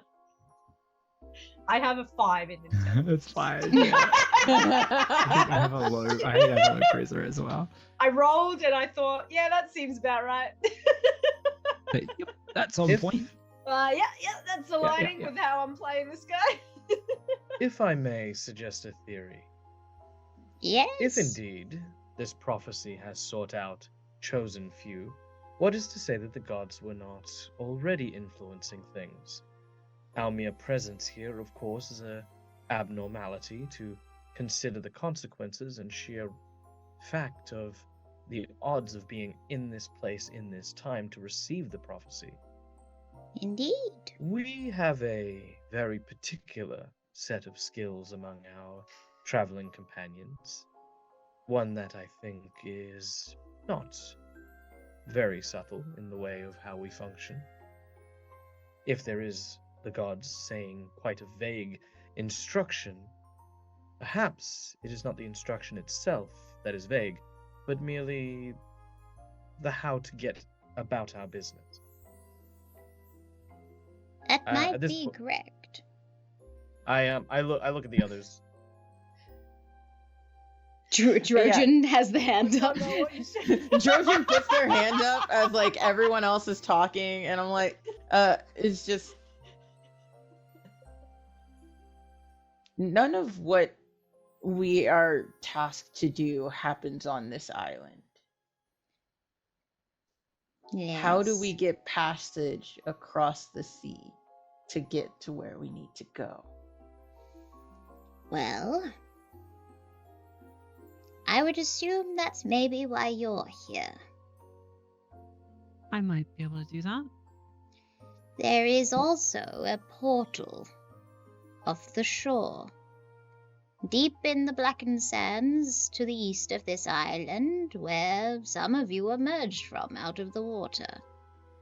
If you were to open it, maybe you could transport yourself. I have a bit of a safer option. Have any sort of item or a memory or even some I sort have of a token rowboat. of where A I don't think rowboat that'll might help work. here. We could Something row from Hear them out. something Sorry. of nature from the other side, from these other continents. If you might have any sort of relic, I might be able to secure us passage there. I did not bring much from my old life, but I could maybe offer something. She begins to rise. Again, the cracking of bones as the legs straighten. She wanders out of this room that you're currently into the back room and produces a small chest that looks incredibly heavy and is very peculiar that she could carry it.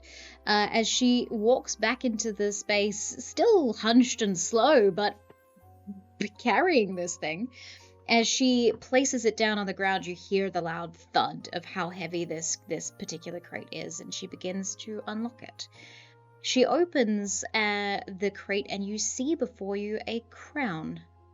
A small sort of diadem with green gems in it.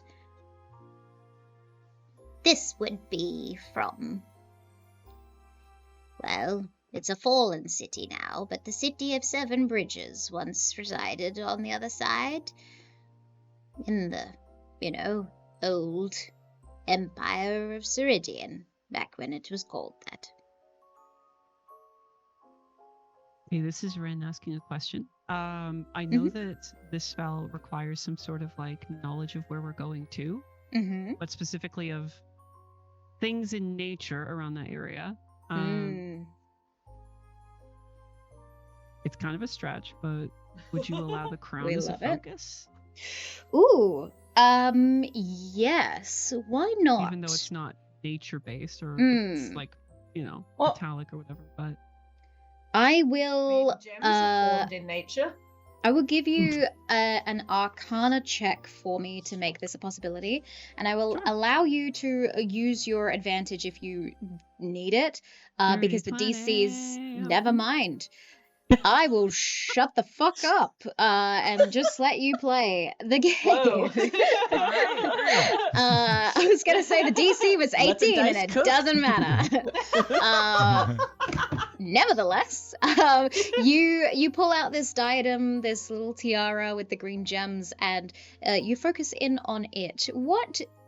Since you need something or a memory from the other side of this world, and you don't have much in the way of the old world and where this might have come from, but the gemstones themselves would have been from a mine.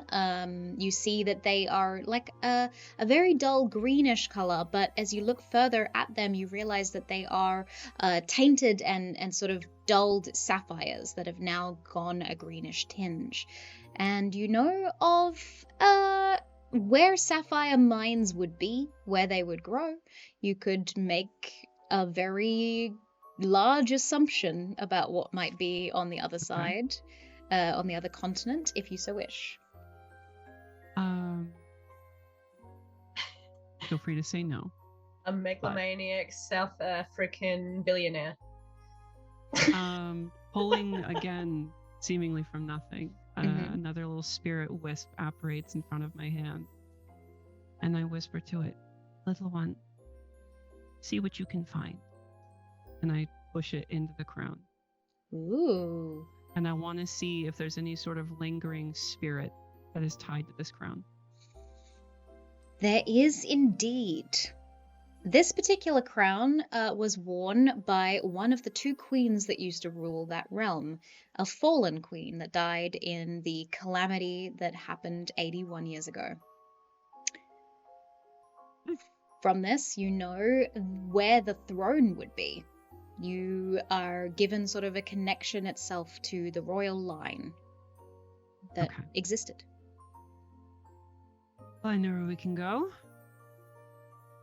When I see Amaryllis pull out the spirit and push it into the diadem, I see my hopes and dreams of using my makeshift rowboat just evaporate. I would comfort Drogen. I know. It's fine. We could still take it. In that I'm using a 5th level, I'm using Scry essentially for this. Yes, okay. Yeah. So that's what I'm doing. Cool. So okay, well I know where we to go. I know where we need to go. Just depends on when we want to go, really. Do we need anything from here? Maybe some food. Drogen's rowboat, maybe? Could carry it? Is there likely to be water? It's fine. It's hidden. It's not a good. Been working on that tirelessly day after day. Do you want to bring it with us? It's rather heavy. And it's cool. It can only fit 4 of us anyway, so it's fine. I do also feel that The trees might not be terribly happy about you bringing a boat made of them. They won't be happy Through the- about my bow, which was made from my very first ship, either. So it's like, they're gonna be mad at me regardless. Is it just the form, or is it the wood itself? Amaryllis? More so that the wood would be procured from the local environment. Is But there a what way if it that- was a tree they hated? I don't know. I suppose you would ask the mycelium network. Is there a blessing that you can do, or look, if you're okay, Trojan not bringing the ship, we understand. But we just want you to It's- know that you are supported in this band of merry misfits. We could I swim. appreciate that. We can just go. It's fine. We're good. It's fine. I can make another rowboat. It's fine. We'll How about we plan give for it a proper send-off? You can shoot it, and we can watch it sink beneath the surface while it's set on fire. Proper. That's a Sabella, is bit that something? morbid. You're asking as if you're saying as if we're not going to come back. We can just get it when we come back. Okay. it's Yeah, fine. that's, You that's just- what that was the impression I was going under. I don't mean to be dramatic. It's just okay. I start to write Murdering down their life work. when- Well, Throw Their out to day's sea, work. set on fire. couple weeks. That's a good one. Couple months. I'll remember that one. Yeah, no, we're Flower, where are we going? Are we going to this Queen somewhere new. of Swords? No? Somewhere new. I don't Okay. know the name, but I know the location. We'll find out when we get there. Hopefully nobody bad on the other side. And as you say that, like I double check my arrows, which aren't made of wood. They're made of like, no, they aren't made of wood. They're made of like kelp and like fossilized kelp and like seaweed. So like they're just. I'm like, you should be fine. I'm okay. We're all right. Yeah, we're good to go. I think We're good. since we're in this like tent with the lady, I might like kind of start just grabbing some. I'm not sure what kind of oracle she is, if she's using bones or gems or cards. But I think I would like to use augury to essentially just kind of get a sense of, are we heading right into danger as we go to this new place? So you can choose from the following omens: weal for good, woe for bad, weal and woe if it's good and bad, or nothing. So I'm not sure if you're meant to roll for it, or if you just I think you just choose. I would say that you're going to experience both woe and what's the first word that you said? Wheel. Weal. Yeah, We're gonna have a really good time. Really good time. Really a I wheel heard and wee. woe. Yeah, We a bit of both. And is there like a specific kind of just says omen, but like, is there any kind of feeling I get attached to this? Do I do I see anything, or is it just a vibe? It's just vibe It's just based. a vibe. You get a vibe that there's going to be good and bad that you will experience, but also that there's going to be a lot of weight to every choice you'll make from here forward. Oh, okay. Well, it's gonna be good, but it's also gonna be bad. But we gotta be really careful with everything we do. You can have the That's good without all. a bit of bad. I would probably take you a lot more seriously if you weren't dressed like a cat. I mean, that's your art we're talking about there, Cassian. It is, but I can't honestly. Every time I look at her, it's when her nostrils flare up. It's It's Sure, just yes, well, I think he word. looks fetching. You're a Thank you. handsome kitty. Thank you. I like it a lot. I wish we I are was a happy cat. that Wait, can we get just one meow, please? Meow. Did I do it right? Meow. I can roll performance. Oh, Get us together. and That's a see what natural happens. one. Yeah. The opposite. The perfect cat, but worse meow. Woof, woof, woof, woof, woof. Did I do That is it? the wrong animal. Oh no, I messed It's up. okay. I'm It's sorry, okay. guys. We think you Uh, sounded wonderful anyway. Thank you. Thank you for your wisdom. Now, if we're not taking the rowboat, how do we intend to get to the portal? I have that covered. Yes. All right. Well, then, shall we away? Thank I you, dear think we should. Oracle. Yes, Oh. well, get out from my house. I've noticed that happens quite often. We ignore the person that we're currently surrounded by. We just leave. Maybe you should work on that. As Cassian goes to leave, What? he turns Who to said the old. that? I As turn Cassian, around, knock everything over. Oh no, I'm so sorry. you watch as these plates of china fall on the ground. I'm so I- sorry. Thank you. You're welcome. Cassian will look to the old woman and say, also, as we leave, maybe you should ask yourself if perhaps this oracle, this role you have in the village is over now. The gods clearly have other messengers, ones that can do things with the information given to them.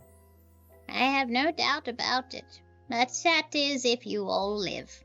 Best of luck. He This turns lady away. is done, yo. Yeah, I And know. I say to Cassian, it's like, Cassian, you should have asked whether or not she's seen her own death. Oh, she doesn't need to Too wait late. long. It's too late. It's too late. Can't read No her. take backsies, no take backsies. I'm not going to. It's Okay. not far now. Getting up, I just say, come, and then the wisp just straight back to me and disappears. Yeah, the fog leaves with me as well. Did you let this lady in the dark? The mist sort of moodiness. trails out. Yeah, you're out like walking fog machine. Yeah. That's it. That's what the whole party's about. Dramatics. Yeah. I We need a boat. We need a fog machine. thoroughly enjoy it. Okay, and you go about preparing to transport yourself somehow to this other continent. So, Amaryllis, how are you gonna go about this? I find the biggest tree that I can. Mm-hmm. I give everybody just a little bit of warning. We're going to leave within the hour. If you have anything that you want to clean up before we go, do so. Provisions or whatever. Sweet cloud. I'm going to buy the complete stock because if we're not coming back here. Sorry, I will purchase- Amaryllis, go ahead. Oh, you're fine. I will acquire Um, some rations, enough for everyone, presuming that they're going to spend most of their money on Sweet Cloud. Money. Good I'm- idea. You have I'm money? Yes. gonna name my boat, and I'm gonna think about a name for my boat and just like carve it in and be like, and then just hide it on the beach. It's just like While you're doing that and we wait for everybody, I'll help you and I'll inscribe the name onto the boat for you. nice, because your handwriting's a lot nicer than mine. Gotcha. And then when everybody's ready, we can just go, I guess. Okay. So, Describe to me I what got we see. 5 sweet clouds. Don't ask how. And also, we should go right now. Why are you covered in blood? Please tell me that's at least strawberry jam or raspberry. I ran through a bakery. I don't know what happened. All right, just go.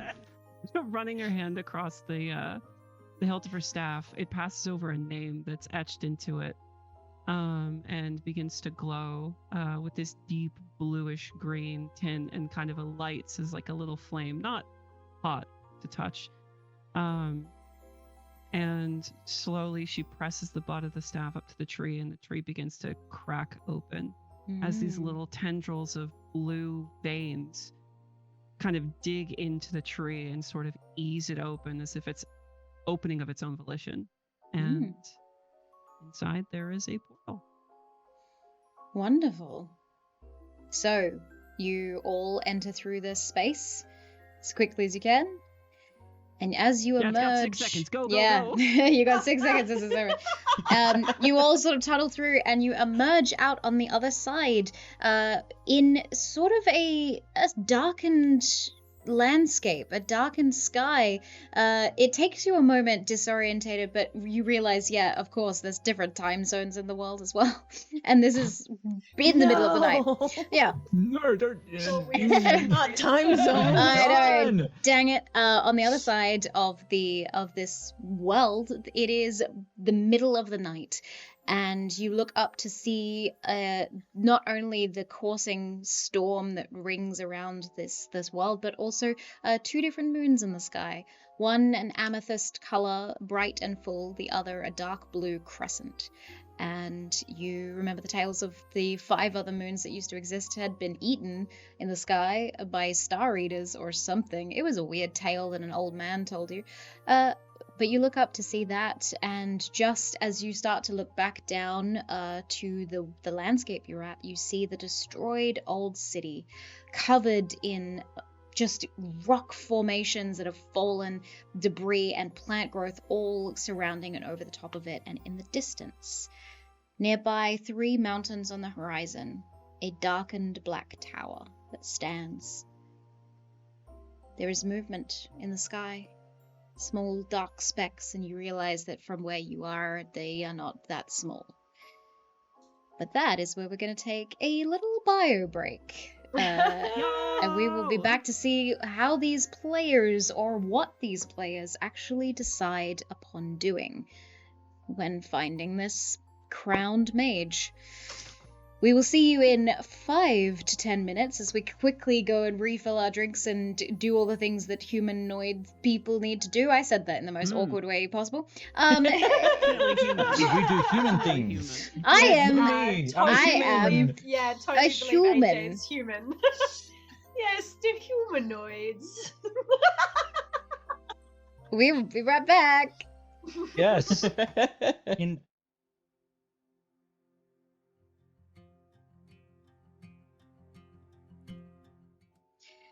Hello and welcome back. Thank you so much for sticking with us as we went on a little bio break. Last we left off, this intriguing group of lost wanderers who were being looked after and cared for, provided for on the islands of the Cinder's Rest, were seemingly caught off guard by experiencing a joint vision of some sort of outcome in this world that they did not understand nor know anything about. 3 different possibilities presented to them at the same time. Which one was the answer to take, they did not know. So they went to the oracle, questioned the old lady about what on earth was going on, and then decided to scry over to the other continent where a darkened tower presided, a inky black crown to be placed upon a high mage's head sometime in the future, and then quickly after that decided to hop a tree. Is that his phrase? I don't know. Travel through tree to this continent, this old lost Ceridian empire, where they emerged in the ruins of the once great city of 7 bridges. They now stand amongst the ruins, the cliff faces in odd angles because the entire city was affected by the emergence of the god of gravity in consequence. The buildings covered in vines and growths, for this was the location where the heartstone of the Evergrowth was also found. So, you emerge through this tree, you look to the horizon, you see the beauty and the majesty before you, and the tower off in the distance with small specks of black flying around it, and then the vast green forest that seems to enter before you. On the just over the ruins of the city, just growth that you would need to pass through in order to get to the tower itself. What is the plan? I think it's wisest before we move forward, given the time change and all. We're going to get tired when we need not be. We should rest now before we venture forward. We did lose time when we had that premonition. prophecy episode, so. it Do is we probably for the remember best. what time it was in the premonition? It seemed timeless in a way because light was taken away from the world. So you would assume it was daytime at some point because the light was sapped out, rather than being nighttime right now. Other than that, We don't want to be tired. That would be bad. Indeed, and I have brought something especially for you, Drogon. And I'm going to take out a small empty wooden barrel that I got all of our food and stuff in. I'm going to empty it out into my backpack. And then I'm going to empty out several bottles of water into this barrel and hand it to them. Now that we aren't surrounded by fire and heat that would render any kind of dealing with your condition pointless, this is for you. Enjoy your rest. I immediately Maybe your last. dunk my head into this. I hold on to it, like I wrap my hands and feet around this barrel, and just like sit there and dunk my head into it. I'm amphibious, so I can breathe underwater, and that's how I sleep. perfect. I think that is the most brilliant image to wrap the end of this first day of the story, as the lights of the stars above and the churning storm of the geothermic ring seem to light up the world in different ways, little sparks of magic occasionally growing and churning. Anyone keeping watch for the night? Yes. I would probably take the first one. Every night before going to bed, I do a little ritual and thank all the spirits that surround me for being with me. Burning a little sprig of mistletoe that I keep. Okay. And just hum to myself. Okay. I don't sleep. I have trance, so I will meditate for 4 hours and stay up on watch. Same. Okay. With the two of you only needing 4 hours each, the rest are able to get a full night's rest, and you two are able to take shifts one then the other for the ability to trance for a full 4 hours each. In the break of dawn, you are each gifted with an inspiration as you witness the sun rising over the horizon, the 3 mountains off in the distance. You are blessed by the goddess of dawn herself, a newly created only in the last 80 years goddess that resides in this continent. I got 4 of those now. Nice.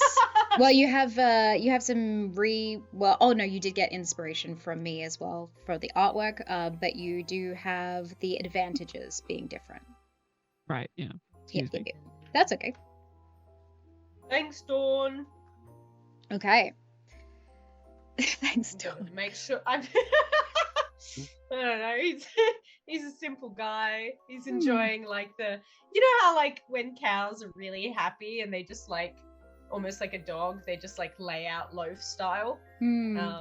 That's what he did in the early morning. Just like moved to the sunniest part and just like had his little mouse just like on the tip of his nose, just like what we gonna do, Mousy?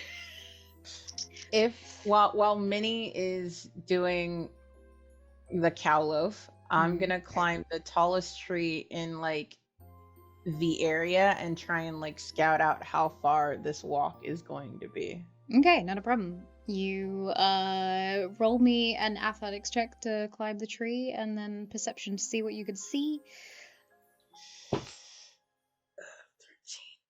13 plus 9 for athletics. You're fine. You climb up to the very top of the tree itself, on the edge of the forest. Okay, 30-20. Well, 19, Ooh, but my nice. 19s are also 20s. So. Nice, of course they are. Ooh. We love that. So there is a very interesting sight that you see as you climb this tree. As you all exit the ruins of this city and sort of make your way towards the direction of this tower, you are all seeing remnants of an old civilization, and beyond, on top of that, you see the sharpened pikes of bandit warnings and skulls littering the place, and even that seems to be a thing of the past. This place, this continent, and this city itself has experienced and witnessed so much in the way of change, but also of death. And as you climb this tree and look in past the forest, well, over the forest treetops towards this tower, something unfamiliar seems to sort of breeze over your skin for a moment. It shouldn't take you more than a few hours to get to the tower from where you are. It's not that far in the distance. You can no longer see the specks flying around it, but what you feel from the forest itself is unnerving to you. Something deeply twisted. And as you climb back down, you face the others with this knowledge. Yeah, I'm gonna... Amaryllis, do these trees feel hostile to you? I don't know. I just walk up to one and put my hand on it. Okay. Roll me a nature check, or if you would like an arcana. Let's go with nature. That's a +6. Go for it. Don't need it. 23, baby. 23! You put your hand on this tree and immediately you feel a twisted nature to this. Because in this essence of this tree, the soul of this tree, and the spirits that should reside in a forest like this is tapped. They're drained for other reasons, other larger twisted means. And this is of great conflict to you and your upbringing. From the Feywild, a place where magic and even greater entities that help the magic, it is never about taking the magic from those creations, from the animals, from the trees, any of that. And this being whatever is sapping energy and magic from this forest, creating its own twisted reality with that, isn't the same. It is almost the complete opposite of what you believe in. No, something isn't right. Be wary. Stay close. Don't wander. That's okay, because nothing's gonna hurt us. Because I'll smash it. I'll smash it to a little bitsy, and then I'll feed it to my mouse. Your optimism truly is a gift. Oh, but I've got nothing. I've got nothing else to give. I didn't know we were giving gifts. Oh, sorry. Oh, you're You've doing already that given again. it. I'm unfamiliar with the concept of gift giving. You start to make your way through this forest? Yeah, I would like to take the treetops and do it like as ninja skills parkour as possible. Acrobatics Yo, check. Naruto ninja this shit? Let's go. Yes. Yeah, go for it. well- Let's see if you can. Yeah, while Trojan is awesome. doing that, I might do survival on the ground, as it were. Okay. Like just seeing that there's no other kind of tracks of other things that we might encounter. No nasty pasties, as they say. I got a 19, but my 19s are 20s, so... Yeah. Okay. I see you. See what's happening. You're jump from treetop to treetop, staying well above the ground. But you're still holding on to these trees, these things that are giving you that sort of eerie feeling and a sense of something watching you, mixed with that someone stepping over your grave kind of feeling. I'll be leading the pack through. The entire journey there, I am basically silent. Okay. I got a 23 on survival as well, so I just assume Minnie's like almost like probably four-legged at this point, just like snuffling the ground, and then like if he catches a scent that he doesn't like, you know, something's been here, something's left its mark, he'll kind of like raise up, turn, and just kind of keep zigzagging that way.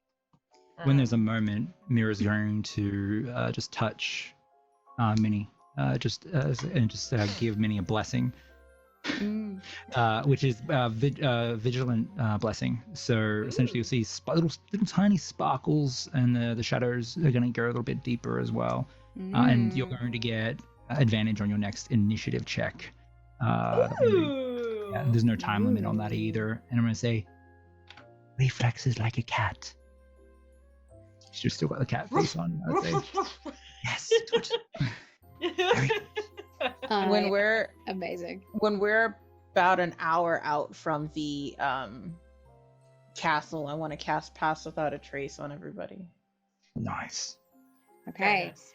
You don't actually get that far into the woods themselves before Minnie picks up a scent that sort of stops the Minotaur below you. I mean, you can continue on with the treetops, but the group below you on the ground stops as Minnie, your very high survival skills pick up something that you haven't smelt in a very, very long time. A mass amount of blood and decay.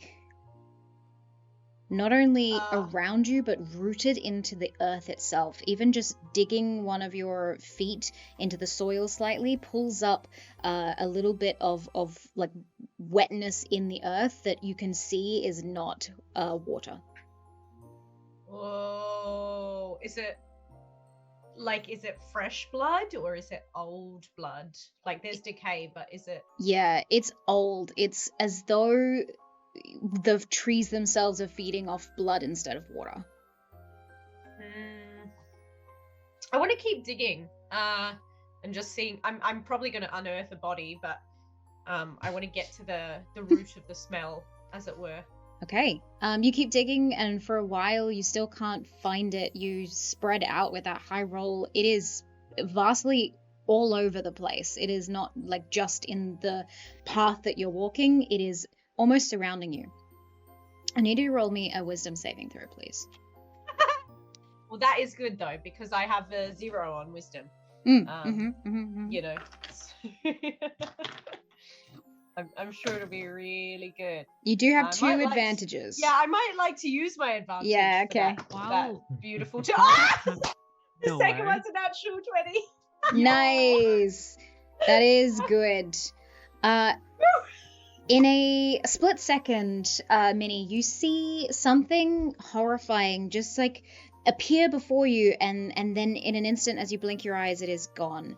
It is a horrifying sight of this gray-skinned being, like tree bark, but the muscles themselves were replaced with ivy, like an animated tree corpse. The mouth itself darkened green with veins through its cheeks. A moss-like tongue as it bared its teeth to you. You can see that each individual tooth replaced with an animal tooth instead of whatever it was before. And then in a moment, it is gone from your mind, as if it wasn't right before you. Did anyone else see that? See what? Did you find something in the dirt? Actually, would I have noticed anything with a passive perception of 23? You would amidst all notice this? immediately with Minnie digging the earth, the blood and the smell of it. But there wasn't any movement. This was something Minnie saw in their mind. It was a scary tree man. He had ivy and animal bones, and it went like a scary animal. But it's not here, obviously, so maybe I should stop digging. Might be a good Maybe. idea. Okay. I think so. I'm just gonna see. like scoop some of the earth back in the hole that I dug. As I'm you sorry. stand back Sorry. up, your entire arms are covered in like a darkened brownish blood, and same with your legs when you are crawling on all fours or on all fours. Icky.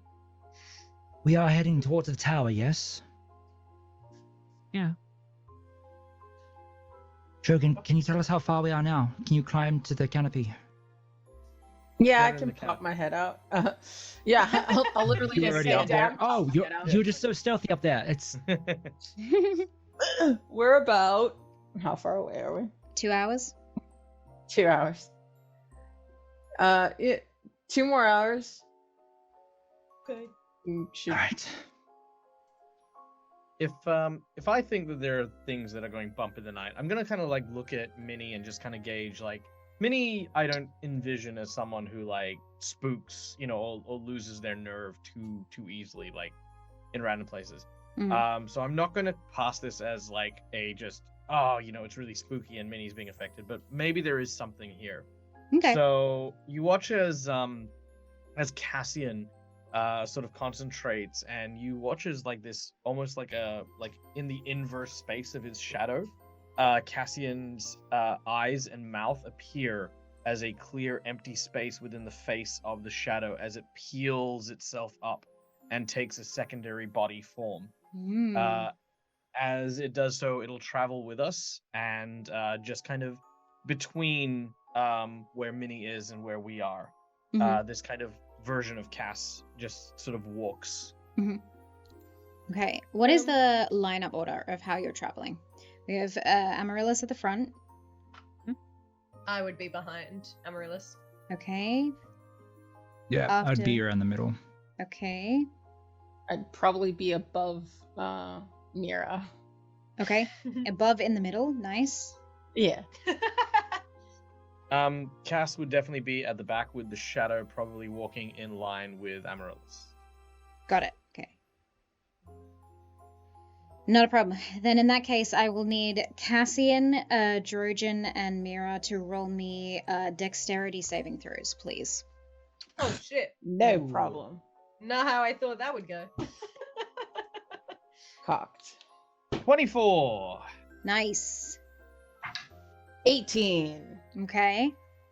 Fine. Yes. All right. Well, as you're all sort of looking around, there is sort of like a brush of the forest itself that starts to grow thick with the underbrush and the vines hanging, the trees themselves sort of moving as though they start joining at the tops. It's becoming more crowded. And as you sort of start making your way single file, or as with the Shadow and Amaryllis side by side, it gets a little bit more squeezy. And then, Mira, you immediately feel as these giant leaves seem to like wrap around your person.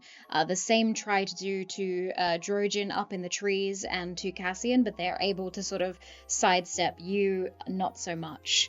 As you all watch, Mira is consumed by greenery and immediately being dragged into a tree. I Can I immediately To jump attack to the it. tree. Yeah. I think we're all jumping to action here. Okay. Are we rolling for an initiative? You're roll? rolling for initiative. Let's go. Yay. 18, Yeah, I'm straight up baby. gonna mess up this tree. Don't even worry I about it. have an 19. ability that gives me advantage against plants that are magically created or manipulated to impede movement. Ah, Oh. Just so you know. That is How so and That what? out specific. there. that's insane. I love it. And very I useful. A 13. 18 Okay. for mine. 18 as well. Yep. What's your dex? 13 for Minnie. Me? Yeah. 15. I have a 16. Okay. I'll go Okay, first. fine. Yeah. Okay, what about Cassian and the Shadow? 19. 19. 19, and the shadow acts with me. Okay, perfect. Not a problem. And for Mira? Mira got a 9. Oof. I'm just not Aw. rolling well. It's fine. It's fine. Have you The used baby up your girl. advantage that you got gifted by the community? Don't want to use them. I'm saving them. Like a It's a You've got- one-shot. What are You've you got saving it one. for? You've got one left. Oh no! Okay. Yeah. That's Yeah, okay. fine. Not Sorry, a problem I am at all. saving. I think I got 2, right? Did I got 2? You got two. You've got one. You used one of them already. Okay. Wait, didn't we get another one though? Unless I don't think so. I don't think I Oh, maybe not. gave. It's fine. Yeah, I can rock with one.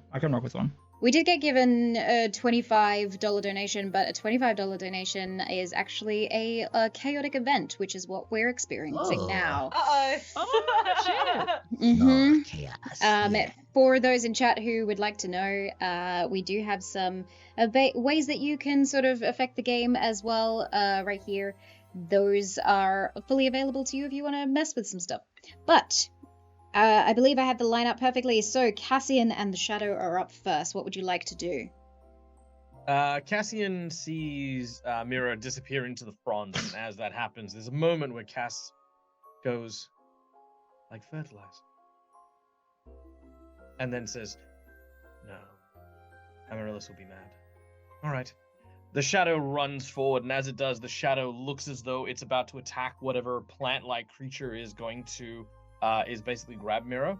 Mhm. And Cass reaches behind him, flutters his cloak outwards, and as he does, pulls from his own, pulls from like the kind of interwittent, like lattice of like shadows from the trees, rips 2 daggers out of the earth in the shadows, and hurls one in the direction of the thing that is grabbing onto Mira. Okay, not a problem.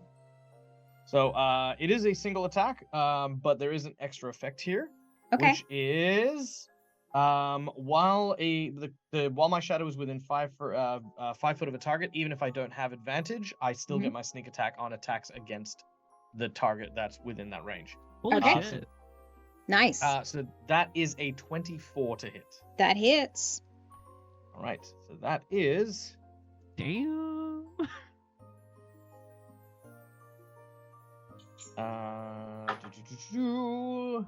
that is 33 points of damage. Nice. As a shadowy blade fires outwards and stabs into one of the large limbed tendrils that's wrapped around Mira. Ooh, okay, not a problem at all. So you slice as you cause the damage, the tendril starts to rip away from Mira, and as it does so, it's leaving this sort of like ichor, this trail behind, this greenish color. And Mira, you are struck with a beautiful memory, a beautiful image in your mind of someone that was close to you offering you a cup of tea, something harmless, something comforting. Whatever that person is to you, you may describe them, but you in this moment have the offering of tea presented to you in your mind for what you're experiencing. It is not the painful ripping of this plant away from you in this Oh, moment. I love that. Is that you want me to describe it now or later? Yeah, go for it. Who All would right. that be? You see an elderly elf at the end of her cycle, and she is giving a cup of tea, like you said, and sharing wisdoms. It's a sweet moment, and one of the reasons why Mira has such a sweet tooth. She has the same black eyes with the colored irises, though hers are that of a red hue, and they're sort of blinking. They seem to be in somewhere far flung away from here. It could be like an elvish room, though there are many panels, and it looks like magical arcane circuitry as well. So Okay. can't hear what they're saying, but you do see Mira shed one tear that trickles down her face. As you remove this plant from Mira, her face is revealed to you as well, and there's almost this trance-like state crossing over Mira's eyes in this moment. Mira, do you drink the tea? Of course. In that moment, as the plant sort of rips away, you see that there is a dribble of like a greenish ichor just pouring from the corner of the mouth of Mira. As you are ingesting moonstone dust, in this moment, you're going to receive a magical chaotic effect from it. So, In the meantime, next on the initiative order, Amaryllis, you are up. What would you like to do? Does the tree still have Mira? Or yes, okay. you've pulled away one of the tendrils. There's a second one Okay. wrapping around her lower body. Turning around with an icy cold stare, almost just dead to emotion. She slams her staff down into the dirt, goo, I guess, and around her a myriad of flames ignite, and all of the souls that she carries with her start dancing around, and she simply just looks at the tree and says, "Blight," and all of the souls fire off into the tree. Nice. Okay. Is that an attack or is that a saving throw from the tree itself? It's a saving throw. Con 16, plants take, they get disadvantage. Okay. Okay, that is terrible. They rolled a 2. It does maximum damage, which is 64 damage. Whoo! Okay. Amaryllis. Similar to the experience Mira is going through in this moment, you are also offered a vision of your past. A connection to plants and nature in this moment as you make a choice to cause blight to these plants. I want you to describe a connection of positivity that you've had with growth and forestry. Being a Spriggan, that is kind of my life. I was born from a tree, quite literally. And the happiness that's in that moment is becoming aware of what I was and my surroundings and feeling that deep connection with not only the spiritual, but the physical side of my existence. It brings a measure of centering and comfort. But at the same time, knowing what these things are around me, and I am utterly repulsed at their existence. Okay. You come back from that brief moment and you have rejected and repulsed the pull towards this entity, this essence, whatever this green ichor is and whatever is controlling it. Drojan, you are up. What would you like to do? I would like to kind of track where the tendrils are coming from. Okay. And if I can see where like the main body of this plant is, I would like to do a sharpshooter it from, like, try and hit it in its core. Yeah, cool. Roll me a perception check as these giant vines start retreating from all of the damage they're taking. One of the vines, the arm sort of lops off whatever that creature is, and the rest of it starts screeching and like rearing back into the forestry. That's a 17. Okay, perfect. So you watch the direction it kind of goes in, and you can tell that it is heading back in the direction that you were heading, so towards the tower, sort of northeasterly. And if you run, you would be able to hop over a tree and sort of target it. If you would like to use your movement and then sharpshooter.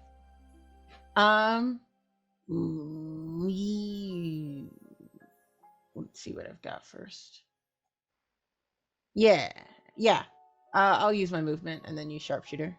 Okay. Let's go. Okay, you dart across one of the trees. Now that they're sort of intertwining, the tops of these canopies seem to almost loop into each other and intertwine like braided hair of schoolgirls or like knotted headphone wires that you can't undo. And you sort of run across the branches and you look down, you're able to take the bow and arrow and shoot a shot straight into what you described as the core from this like pit it's growing out of. Roll really, really high. Oh no. Okay, so, no, it's a 19, but minus 5 is math, and then so 14. Yeah, thank you. There's a plus 8, sorry, because that's what my longbow is. Okay. Nice. So You just had to add, yeah, anyway. That hits anyway. Roll your damage. I was like, you didn't need to minus if you just had to, okay. My head doing ADHD math instead of real person math. Please roll your damage for me as the arrow sort of strikes true. That is 14 plus where's my sharpshooter? Why are you not? Okay, so it's not. This isn't a sneak attack, is it? No, this wouldn't be sneak attack. I did not think so. Wanted to try though. That's okay. I like the shoot your shot. There she is. Plus 10, so 24. Okay. Nice. You watch as this arrow seeps, lodges into the plant on the inside where all of the green, ichor is seeping out, and starts to sink even further, like this thing, whatever it's built for, whatever it sort of has grown for, is to consume, and so it seems to be, pulling in the arrow into its, mass. And as it does so, it starts screeching even further. You realize this arrow that you've made from fossilized kelp and seaweed includes salt, something that is not great for plants. And it seems to sort of start to wither and screech. It is now angered, and it is going to definitely react to this. Next up on the initiative, we have Minnie. Yo, I'm just gonna straight up attack this tree. I don't like it. Mm-hmm. I don't think Minnie would be looking at the vines so much as the actual kind of thing itself. And he's just gonna with his feet kick back in the dirt, and he is gonna go into a rage. Okay. And he's gonna swing his hammer twice at this thing. Okay. So let's see if that works. I'll roll first. That is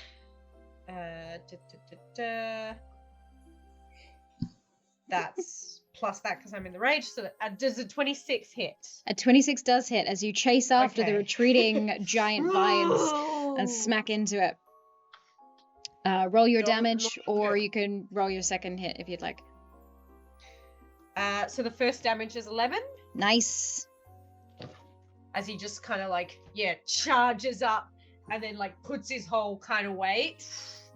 And I think he's just going to flip the hammer around and just coming back the other way. Nice. Get a second hit in. 21. That hits. Oh man, I love being fighters. So nice. That is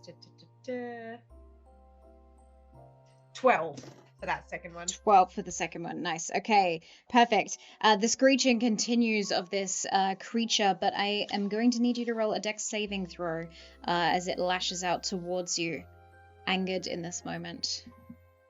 No worries. And I believe with my dangerous sense, I have advantage on that. Okay. And if my thing could stop launching dice out at me at high speed, that'd be great. Oh, that's a natto 20. Nice. Otherwise it would have been a 3, so thank God for danger sense. Yes. Especially in your heightened state with rage, you do not take any crap from this vine as it sort of reaches out towards you. Being that it has been sliced and diced and damaged already, you are splattered across with this green ink, but you are not grappled by this thing.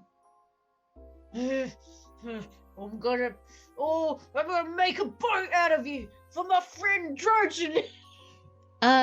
Minnie, I would love you to describe to me the happiest moment in Minnie's life so far.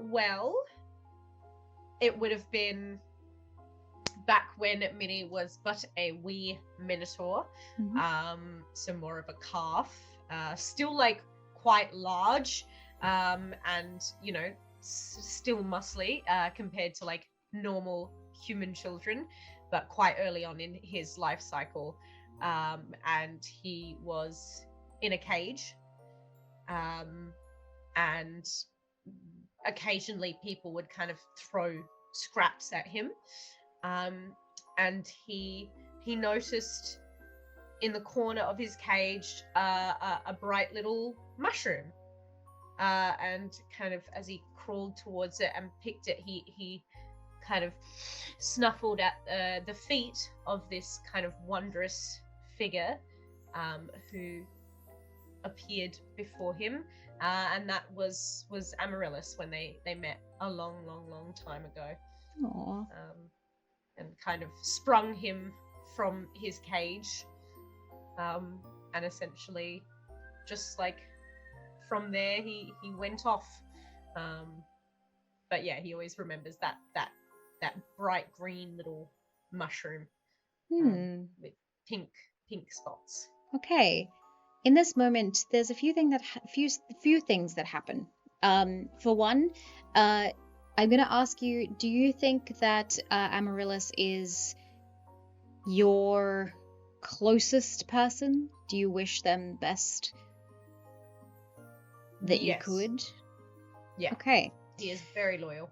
Then instead of offering a cup of tea or something akin to that, you are offered something in your mind that is intriguing but confusing in this moment as you are full of rage. You are offered the ability to grant more power to Amaryllis. Oh, that's a tricky thing for him to conceptualize. Yeah, to make her more magical.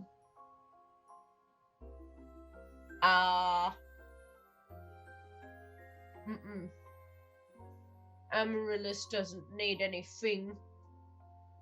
And if there was anything, I'd just protect her. That's what would happen. Perfect. As you drift off, the comforting haze that sort of comes from this Ica retreats from you and doesn't affect you in any way, shape, or form, which is good because it takes away rage. So you continue your rage. I don't like this tree! As you continue on with that, we go to the last person on the initiative. Mira, you come to from this daze. You've drunk the tea and you were imbued with a very calming energy from this Ica, this ambrosia, and it's going to help clear your mind and give you just relaxation in this moment.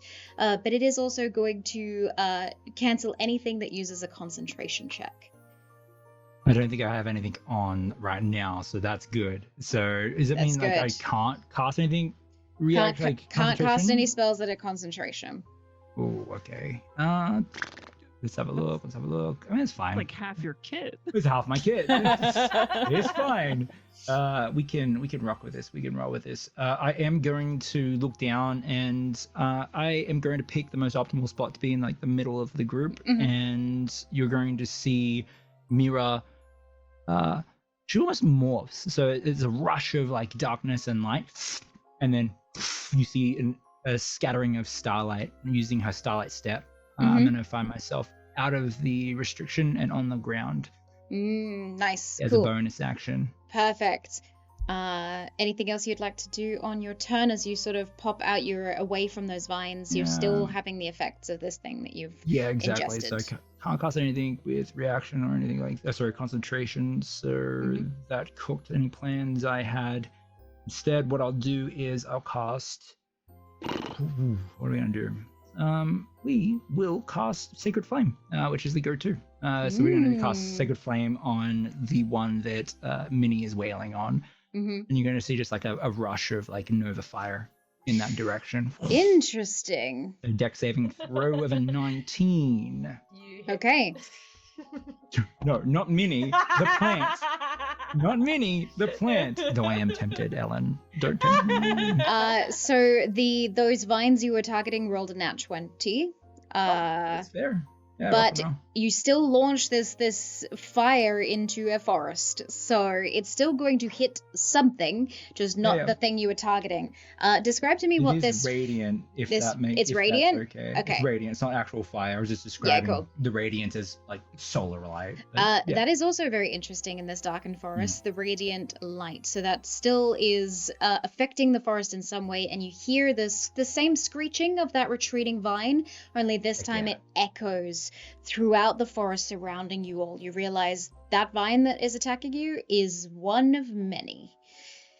As they all sort of screech in unison, this cacophony of painful sounds of these saplings, these twisted creatures / plant monsters. As we go back to the top of initiative, Cassian, you are... Actually, you know what I am going to do? I'm going to give Drojan their second attack, because you had 2 attacks, so please go ahead and roll your second one for us. Yeah, this one's not going to be a sharpshooter. This is just me shooting another arrow. That is 16 plus 8, which is 20-something. That will hit. And I'll just use... That's 15. 15 points of damage. Nice. Okie dokie. Cassian, what would you like to do in this moment? We should keep moving as quickly as we can now that Mira is not in imminent peril. I agree. I don't like this tree. Ooh! Hey, it's all good. It's fine. I'm nice and calm. Let's just go. No, I have this. I'm gonna have my shadow go up to the front of Minnie, and as it does so, with this kind of like wide, almost Cheshire-like grin, it just looks you in the eye and goes and runs away in the direction we need to run. Oh, I'm gonna get it! And as I'm still raging, I'm just gonna charge recklessly after this shadow. Perfect. Yeah. Now, the shadow is immune to all types of damage except radiant, so heading that way.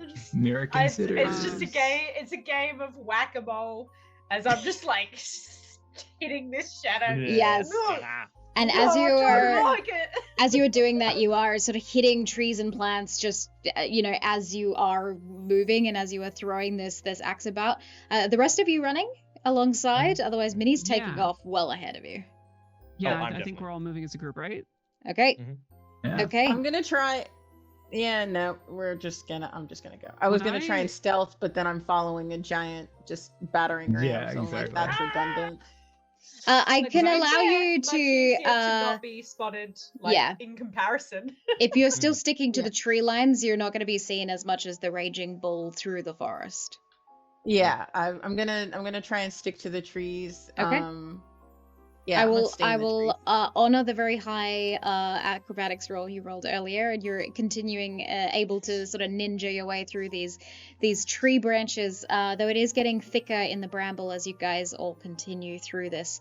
As you do, this haunting voice seems to call out to you again. Each of you are being...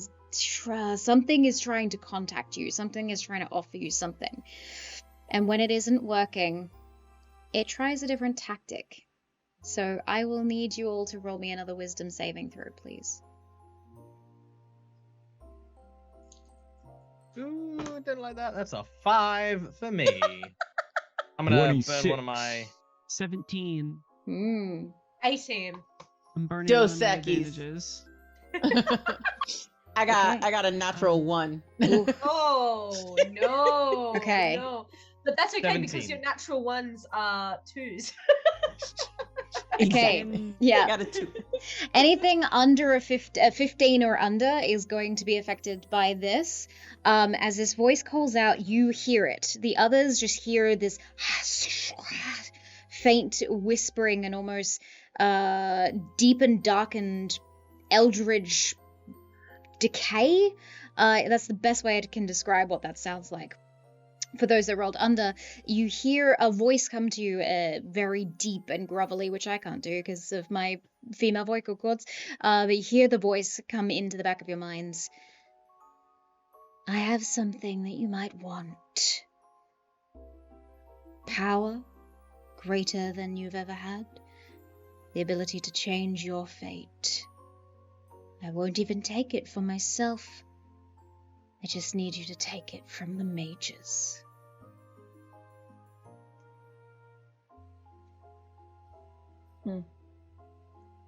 While this is going on, would I be able to ascertain whether or not the light did, or the radiant light did any sort of physical damage or harm to the plants? Especially since the entire plant started screeching after that light was released, you definitely do know that that was causing some significant pain to this thing. Immediately after hearing this voice, I want to cast Daylight on my staff. Ooh, nice. Brilliant. As Literally. As Amaryllis is casting Daylight and I hear this voice, I'm gonna slip and fall from the trees. Okay. You're blinded and flashing On purpose. Yeah, it's a natural 1. It needs consequences. Okay. Could I potentially make a reflex save to see if I can do something about Drojan falling from the tree? You can certainly try. Dexterity? Alright. Yeah. So dexterity saving throw, 15. Let me see. Oh, I rolled higher. I'm so sorry. I didn't set the DC before you said it, so I was like, let me just set the DC with a roll, and I rolled an 18. So, Drojan is going to grab onto one of the tree branches that you were using as, like, momentum, and as you do, it's slick with blood. You hear the voice, you panic, and you slip and fall down onto the ground. You're going to fall down. You weren't that high up, like 10, 15 feet, so you're going to take a little bit of damage. But I'll be kind. You're going to take 7 points of damage as you sort of tumble down onto the thick bramble, hitting a few branches as you go. And you are on the ground floor, staring up at the tree canopy that you were once expertly darting and dashing between. Do you react to this voice? I kind of like shake my head loose and get up so I'm not falling too far behind, but I take a moment to like watch the group go ahead, and I'm like just looking around, just trying to figure out what that was before running to catch up. Okay, not a problem. So I think I'm pulling up the rear now. All right, I'll keep a note of that. Trojan. And was there anyone else that heard this voice, by the way? Or did everyone else roll above a 15? I did not. I think Dread is frozen. Ooh, either that or they're just so coy and mysterious. Nope. There he goes. Nope. Boom. Yep. Dread's out. They'll be back, I'm sure. Mira's dead, maybe? We don't know. We shall see. In the meantime, you all start sprinting as fast as you can through this forest, and eventually the blackened tower in the distance starts rising to the forefront. You are getting closer and closer towards this thing, and as you do, this voice keeps trying to reach out to you, but with those high wisdom rolls, nothing is getting through to your minds. You're just hearing this, and it is horrifying. But as you get past the edge of the forest, as you sort of step beyond the tree line, it stops immediately, and it is silent in your ears. Is the shadow still going ahead, or is it kind of like stopped? As the shadow goes breaches the tree line, I will return it to being just a regular shadow, so it'll just sort of melt into this puddle of like inky black liquid and then sort of come and reattach to my feet. Ooh, nice. It's also probably I'm probably definitely out of rage anyway with the time that's elapsed. Just after getting to the edge of the forest and kind of hearing it stop, I just want to turn around and just hold the staff out with the daylight and just savor every second of the plants screaming. They are just like like the dead. You haven't heard it in a very long time, but the way that undead creatures scream, that sort of like child in pain meets with tortured soul kind of sound, and that is the only thing that it is churning over and over as you point the sunlight towards it. It is hating every second of it, like you're pouring salt straight onto the open wound of this plant. And while Amaryllis is tormenting the plants, I'm gonna look to the tower and still trying to process like what the forest thing was trying to tell me. Is like, stop the mages. Is that, wait, don't stop the mages. Whatever. And I'm just gonna cast Pass Without a Trace on myself and everybody around me. Nice. Okay. Cassian will walk up behind Amaryllis and will just watch as she holds the daylight. The sound of the screaming filling the air and the noises and stuff like that. Cassian's just kind of there, almost like just sort of trying to reinforce that sensation that this sweet sound, this serenade of suffering that is coming from them is like an ambrosia. Okay. Just gonna move Rin's camera over just so we can see them in the meantime until Dread is back. Standing on the precipice of that, quietly. Probably only Cassian would be able to hear this, but she just says, "You are an affront to the balance in its design, and you cannot be allowed to live." And I just kick the staff forward, and I feel let me. I want to throw the daylight spell into the forest. Okay. I will allow that as Dread joins this again. Describe to me how you achieve that, how you do that. She kind of think of not like a golf swing, but kind of flipping the staff around so the crescent moon is kind of coming underneath to the side of her.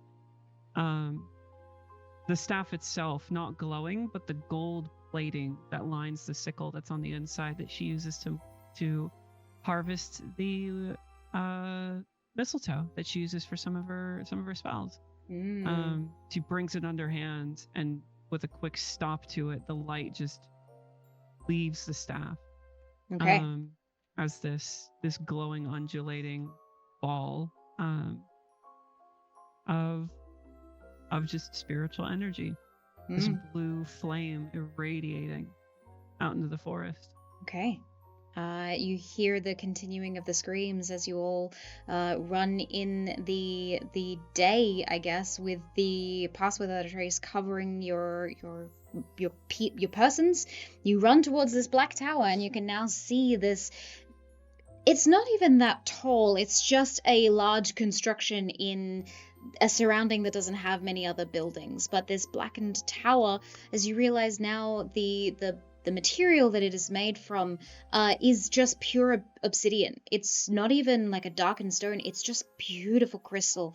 This thing is impressive and wondrous. And as you get even closer, you see that it is not touching the ground. It has sort of like a pinnacle that reaches at the bottom of it. It is floating like a few feet off of the ground and just hovering in the air like an impossible structure. And you hear the sound in the distance of wings. I will need you all to roll stealth checks with that Pass Without a Trace on top. Ooh. Let's see what happens. What What does Pass So- Without a Trace give? Is that advantage? Plus 10. Plus 10. Holy It's- fuck. Yeah. So I have stealth plus 10 with Pass Without a Trace on top of it. So that's already Nice. 20. Nice. Yeah. 39. 39, 28. Oh, I also got 28. Nice. Hey, twinsies. Even 30. Nice. Would it be 30. possible as well Even to with do like disadvantage. a survival check as well? If like judge from the sound of the wings what size these things might be? Mhm. You know, are they feathery wings? Are they more wings made out of skin? That kind of thing. Sure, yeah, survival, that would be the best one, I guess, or nature. That Can I do a is- perception check to figure out which way they're coming from? Go for it. Oh no. Everything people said about my dice is true. I can't read them. To be fair, it's dark in here. I just had to do the like old lady pick it up and actually have a look. Yeah, I believe that's 19. 19. Yeah, I got okay. a 19 plus 5. 20. Okay. Oh, it's Yeah. pretty good. All right, 19 plus 5. So, you can, for Minnie, as you're listening to the sound of those wings, they are large, but not gigantic. They are scaled in some nature, which you wouldn't necessarily recognize unless you've seen like a dragon in one of the mortal realms before. It doesn't sound like feathers, and it doesn't sound like bat wings. It's hardier, the sound through the air. And for Drojan, it is further to the east of you, beyond the tower itself. In the distance, that's why you can't see anything on the horizon. You are almost behind the sight of these things, and vice versa. You Okay. can't see me, so I can't see you. That's fair. One of my favorite enemies is Draconic. Don't know what Yeah. that means. Yeah, I was just letting you know. yeah. These are draconic in nature, for sure. Hey, there we go. You can immediately, from the sound of the wings and the direction that they seem to be moving and flying, you can tell. You don't like these things, whatever they Cool. Cool. are. Okay. This big stuff flying up. I don't like it. Are you going to be okay? I don't know. I think we should just go inside and maybe not be around the sky as much as possible. We've got time. They're on the other side of the tower. They can't see us. Okay. Just a quick question here. In terms of Mhm. like dragons in this world, Mhm. how rare or how like fierce do we believe them to be as these characters? Well, you haven't been in this world very long. Or if you decided you were here longer than that week you stayed on the island. But no one has mentioned these before, so you would assume it's quite rare for them to be here. New creatures, maybe. There's a lot of weird stuff been happening. People talking about blood druids and the rise of new animals that no one has ever seen before. This could be one of those things. Thank you. Okay. No worries. You see the blackened tower before you, hovering a few feet off the ground. No door or like gate to speak of. It just seems to be hovering up with a sort of a point to the bottom. Are there any, like, even though there's no gate or door, is there any portals like windows or arrow slits or anything like that? Higher up in the tower, yes, for sure. How high? How high up? 20 feet. 20 foot? Cool. Oh, easy. Can I cast jump? And like on wait, how many people we got? I got enough spell slots, that's fine. I could can I- carry some people. Yeah. We'll do Well, that. So save me a spell slot. But I'm just like- gonna use my free ability and teleport up there and then drop a rope down. Nice. I'm As gonna you jump do, because a I'm gonna be minotaur barrels Thank you, into you. Cassian. That was very simple. You're like Looks- Cassian like leans out the window and Minnie's like Yeah. flying in. I'll use it on Minnie because I'm really concerned about like them getting up there. Mhm. And I'm gonna use it on myself because I am very dramatic. Mhm. And I will land like 3-point superhero stance and be like, yeah, Nice. and pose. Timing a jump through a window 20 foot high is very cool. So in order to achieve that, I'm not going to make you roll, but I am going to No, never mind. You do need to roll because you don't have any advantages left that I can take from you as payment. You can take one of So- my. You can take my inspirations that you gave me. That's like a D6 to add to a roll. So you know Fine. what? Yeah, I'll allow it. You know Let's what, give you a cool as fuck 3-point landing. Why not? You jump 20 foot up through a window.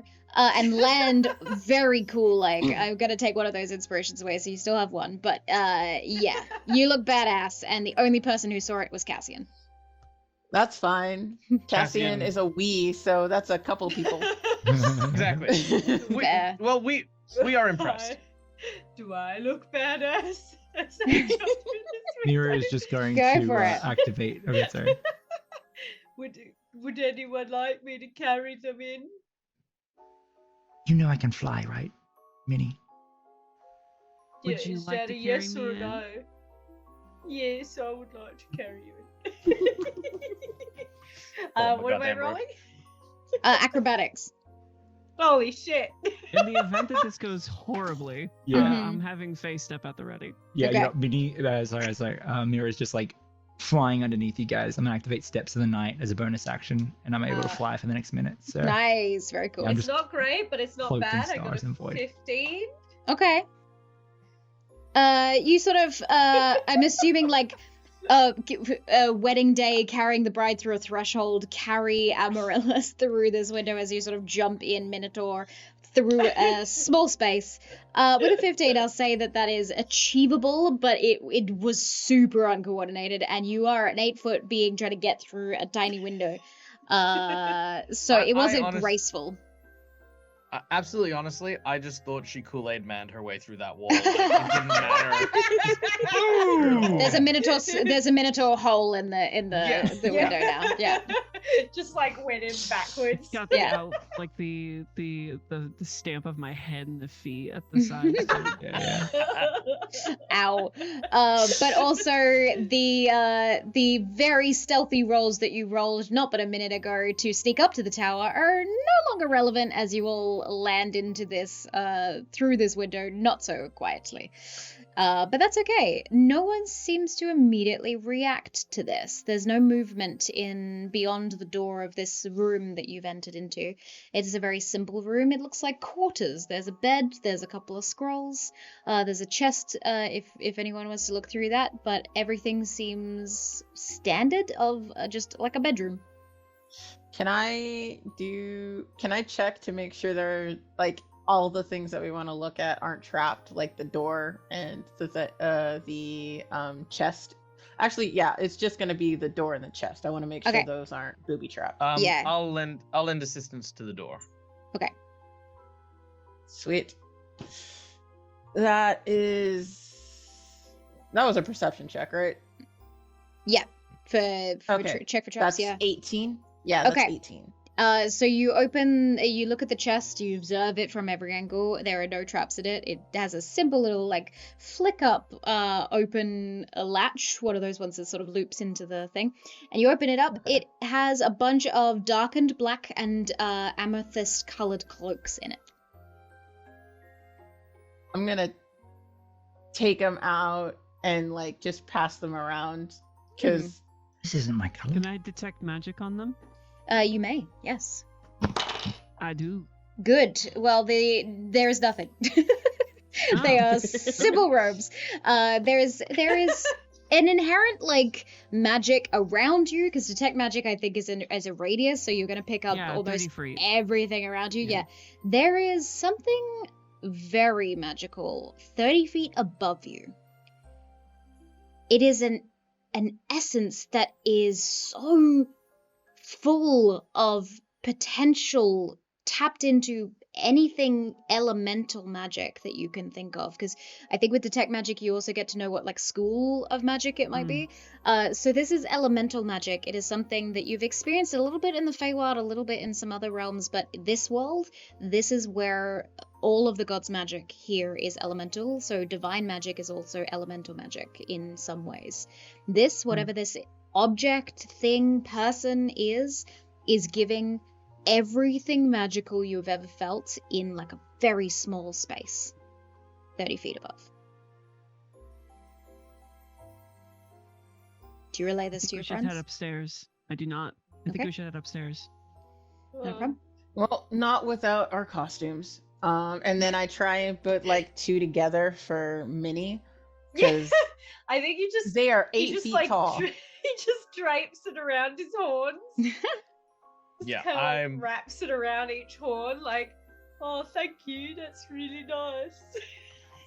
Cassian will see Minnie and look at the rest of us, and he will not accept one of these things. I really don't know where this is going. Are we doing this? I won't. It clashes. I mean, Sorry.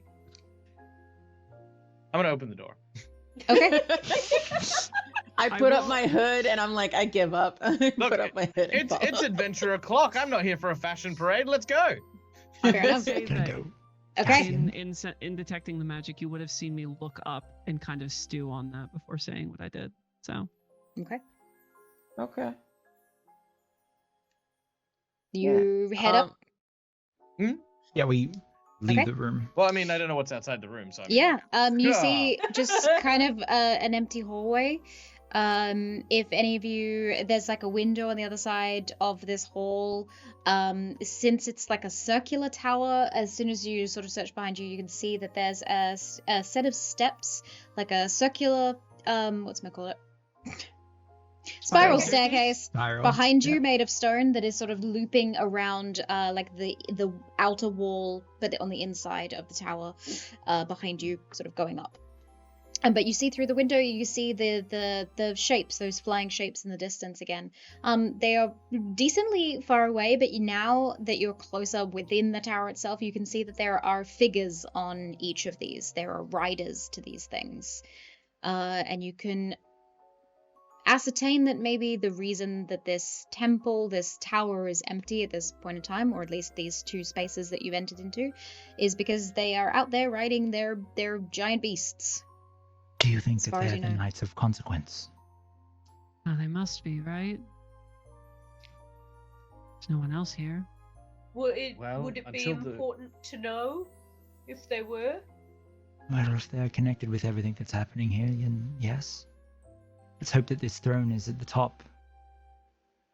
Would I, like, because I can see where the things are flying, right? Or sense vaguely where they're flying. Mhm. Would I be able to use clairvoyance for that?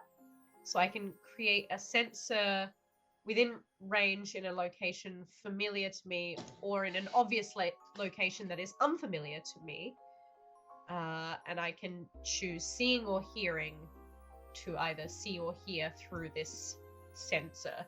Ooh. So Okay. if I kind of like, if I knew approximately where these thingos are flying, Mm. I could kind of like use clairvoyance to like see through there. Okay.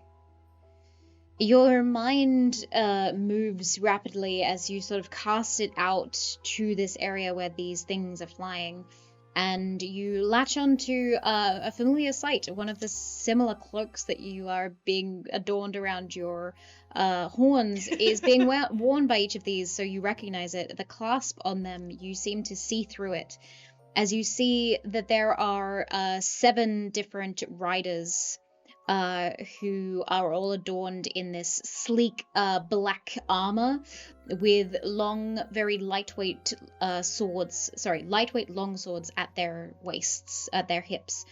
And what you can also see is they're currently running drills. And as they are running drills, they are having a conversation, one that you can't hear over the wind, but there is one of them that keeps repeating, "Again! We don't have time! Again!" Oh. Yeah, I think it's the knights. And they're practicing something. Yeah. Well, I- While In the they're out air. there, we could, I Yes, we think should now would be the continue. opportune time. Yeah. Okay. Okay. We You should Keep go heading up, quick I because guess. they seem real grumpy. Clank, clank, clank, clank. do you head up the stairs? Are you Yep, Yeah. heading up the stairs. still Yeah, stealthing? running. Or you're running up Yep. the stairs? Okay. Yeah, well, After seeing the cloaks on them, I'm gonna look back towards to Drojan and be like, "I'll take the cloak and put it on real quick." Good thing I carried an extra. Yeah. With complete disdain, Mira will put on the cloak as well. Okay. Cassian isn't going to be caught dead in that. Yeah. We literally have a giant cow with two of them draped over their head. We are fooling no one. What do you mean? You got to be a part of this. We're a merry band. You have to just. It's all about camaraderie. It's about the team effort. It's about the team effort. Cassian. We're all on this, Cassian. Can I stealth in, like, mirror shadow? You can certainly try. Georgian, what were you wanting to do? Oh, I was gonna ask, is Pass Without a Trace still up, even though we kind of... Yeah, it's 10 Okay, minutes, I think. Fantastic. Then yeah, 21. I'm a stealth. Okay, 21. You're able to blend into Mira's shadow and walk behind her as you sort of just ascend these steps. Georgian, what did you roll for stealth? Oh. That is a 21. Okay, nice. Anyone else stealthing, or are you just going up the stairs? I think I will follow Ideally, yes. Trojan's steps, and like again, it's like real comical because of how large Minnie is. But Yeah. it's just gonna like. As we're moving up, I Shake it up. want to keep an eye out for any sort of potential traps that might be in the area. Okay. Yeah. Okay, not a problem. Actually, you know what? I'm just gonna detect find traps. Okay. I'm just gonna cast detect. Yeah, I'm just gonna I'm casting that find traps. There we Okay. go. Bam, done. Nice. 120-foot radius around me. I know of anything that's in that area. Spell would also send stuff like the alarm spell or glyph of warding, mechanical traps. It would not reveal natural weaknesses that are present in buildings, though. So Okay. anything that's man-made, I would be able to sense. You definitely pick up the glyphs of warding in the floor above you that you're heading towards, but no traps, nothing else in terms of security of this tower.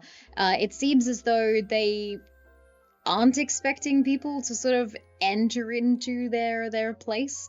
Maybe not something that they've experienced as of yet. After this, they might have higher level of security. We shall see. But up in the room above, there are a few glyphs of warding, and from the position of where they are, it is surrounding something.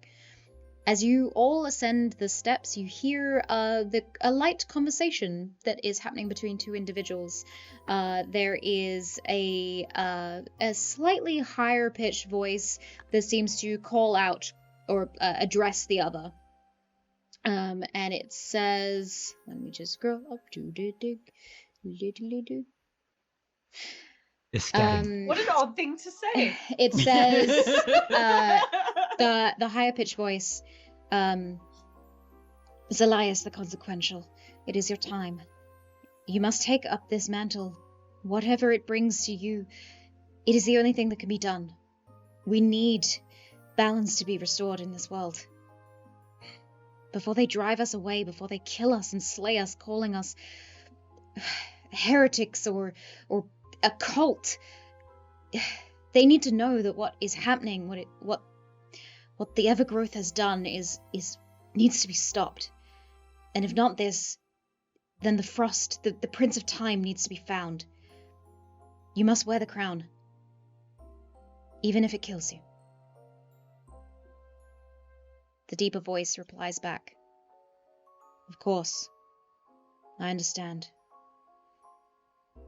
For the Order of Celios, I shall do this. And hopefully balance will be restored. But if I am to die the moment this touches my head, do not let anyone else take its power. They will have the power of the god of gravity and consequence within their grasp. This blessing is beyond us. It is beyond any mortals. It shouldn't be given to us, but I will bear this burden. Do not let anyone else take it. Do you understand me? Of course, sire. I understand.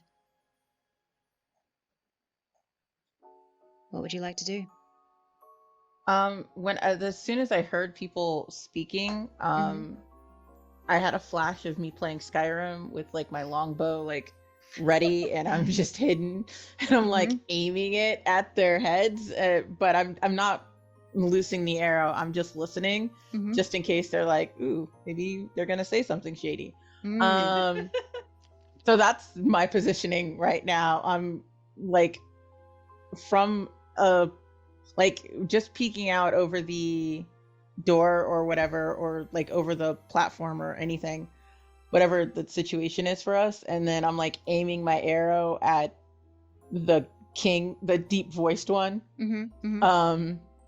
Elias. That yeah, and I'm just waiting for, like, I'm looking back at Amaryllis, and I'm like, do I kill him, or like, what is going on? Can I see like directly to where they are, like through a keyhole, or like, I'm assuming it's an open door? It's the stairwell goes up into that chamber, whatever is above you. There's no door. Where are they sort of positioned in the room?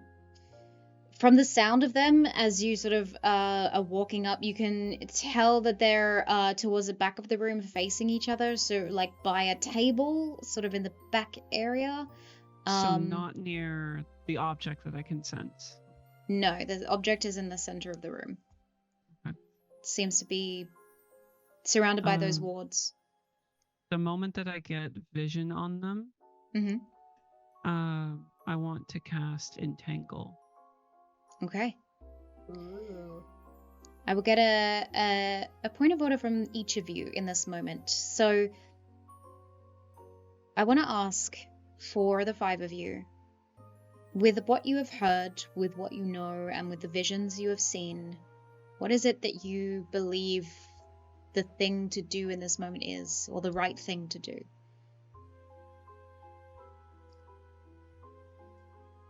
I'm going to start with Mira.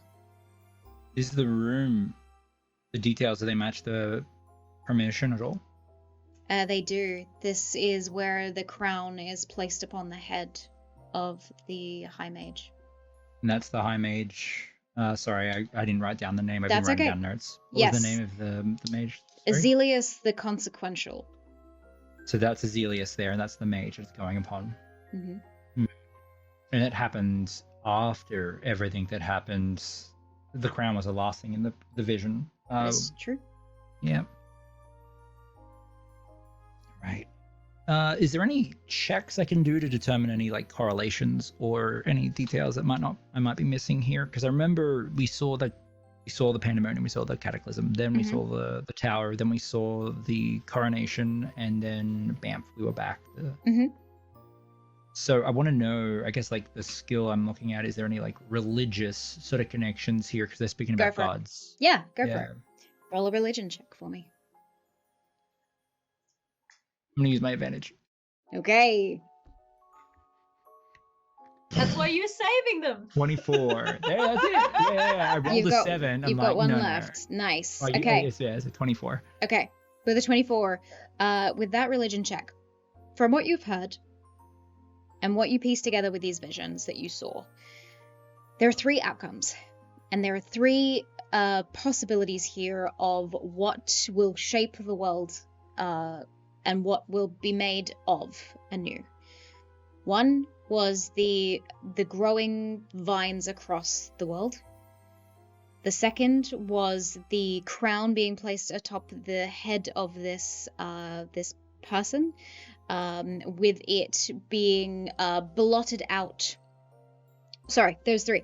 The vines and the overgrowth over the world, the blotting out of light from the storms above, basically cloaking the world over, and then this person putting on the crown and basically commanding the world itself. Right.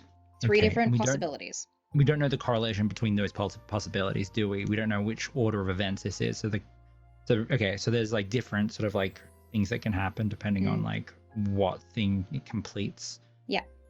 All right. And they seem to, the 3 in the vision seem to happen at the same time. All right. So you just want to know my intent before I do any roleplay here? Yeah.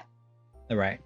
Mira would definitely not want the second of the three things to happen. So if there is someone to wear a crown or the overgrowth, those are the two. The blotting out of the stars and the sky is something that Mira doesn't want. So knowing that there's probably not any correlation here, she would probably be okay with the crown going on. Okay. She isn't quite clear on what the other two sort of like set of events are. So yeah. So of the three, you would choose the path of the crown being placed upon this mage's head. The crown or the overgrowth, but we haven't seen the way of the overgrowth. This is the way of the crown. So just like right now, she's like, well, I mean, that's not blotting out the stars. So that's something that she's very much against. Okay, not a problem at all.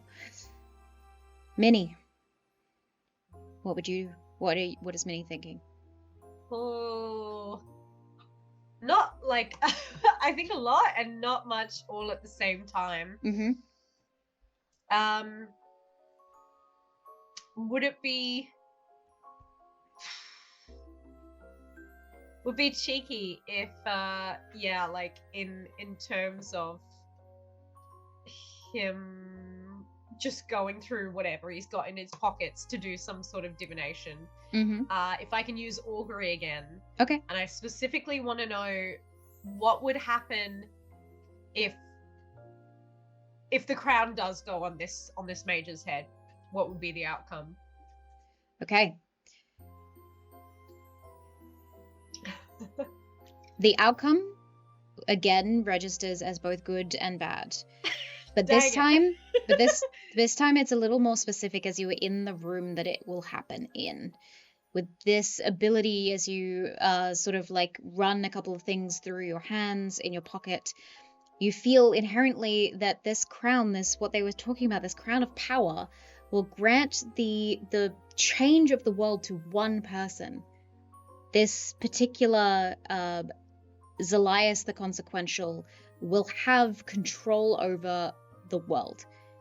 The three options of this future of what might happen, that is the one where this lord, this high mage, will control the world, whatever that looks like.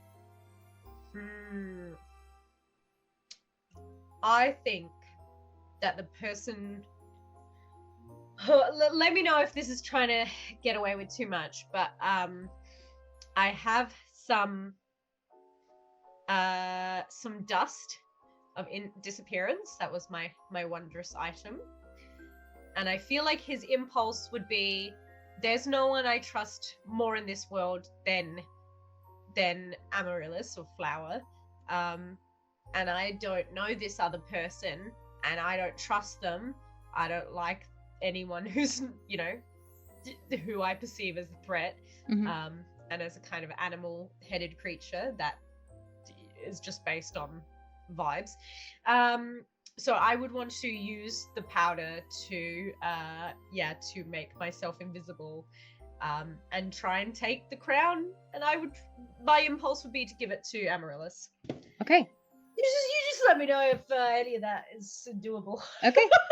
Just finding out what everyone's intention is before we enter into this space. So that is what Minnie is going to do. Interesting. It's like we're all casting augury right now. So let's hop over to Drojan. What is Drojan's thoughts, feelings, and intentions in this moment? My knee-jerk. Oh, okay. My knee-jerk reaction is to shoot the guy and then take the crown because I want the one piece. Nice, sweet ref. Also the only reason I'm hesitating right now is because the forest wants me to stop the mages, and the forest was creepy and evil and not good vibes. So I'm kind of stuck in I don't know what to do, but I am prepared to stop the shoot the high mage dude. Okay. And then try Okay. and jump So Your intention is to shoot the High Mage. Hopefully. Yeah. Okay. Interesting. We move over to Cassian. All right, so hear me out. Okay. So Cassian has a big backstory thing, a lot of big backstory things. So basically what he would do, his main priority, his only priority at this point, is to get the crown and offer it to Amaryllis. And what his next action will be is entirely based on her answer to accepting that responsibility. Okay. Interesting. That would be his primary goal. All right. Not a problem at all. And then, lastly, Amaryllis. What are your intentions in this moment? What is your choice?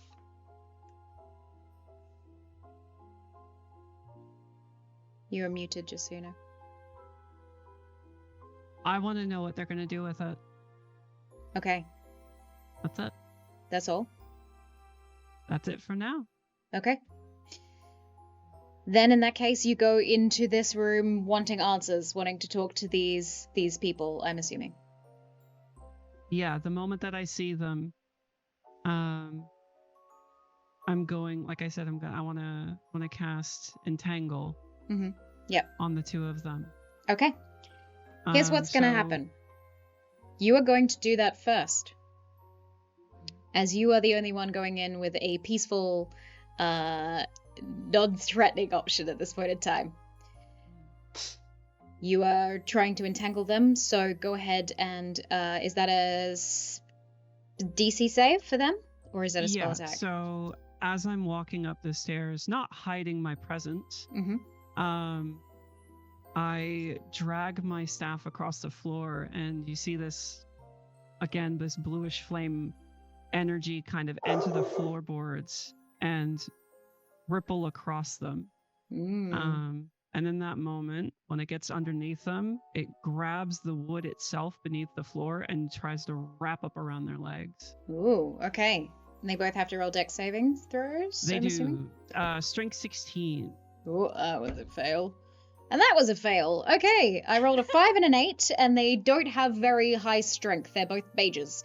So they fail those miserably. You immediately entangle these two. And next up, we have Drojan, who wanted to potentially shoot one of them. So, Drojan, you enter up behind Amaryllis. Are you shooting? That was your intention? Because I see Amaryllis is what I'm gonna, like, I take it as Amaryllis is attacking them. Okay. So I'm going to shoot a sharpshooter at Bubba with the title. Yep. The moment you let go of the arrow, I just no, and just yeah. Hang on, I got a math. It's 17. 17 plus 8 minus 5. 17 plus 3. That's 20 to hit. Okay, that's gonna hit. This arrow lodges into the high mage known as Zelias the Consequential. Please roll your damage. Where were you aiming? I was aiming for his head. Okay, you were. Perfect. Oh shit! No worries. So wait, does this count as sneak attack? Since you're all in the room and since they're being entangled, I would assume. Is that it? Does it have to be when hidden? They're unseen attacking, so yeah. Yeah. Roll or advantage cool. and sneak attack. So yeah, that's a 13.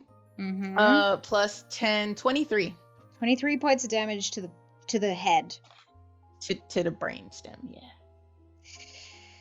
Okay. Woo! You watch in a shock as this mage, an arrow gets hit into their just like the corner of their eye. They go immediately bend over And the other mage, unsure what just happened, seems to react now. The three of the others, Minnie and Cassian, both said that they wanted to potentially take the crown and gift it to Amaryllis, so I'm going to let both of you attempt to do this at the same time. So what is it that you try to do here? I did not tell them about the glyphs on the floor, by the way. Yes, that is true. So where is the crown situated currently? It is currently atop a podium in the center of the room. In the room? There are open windows. All right. Well, I will teleport through the shadow cast within the wards to appear inside of where the to appear next to where the plinth is. Yeah, you do so. I would just probably barge up. Perfect. Roll me a dexterity saving throw. Yeah, I probably would still use my dust if I thought that there were people up there that I could steal it from.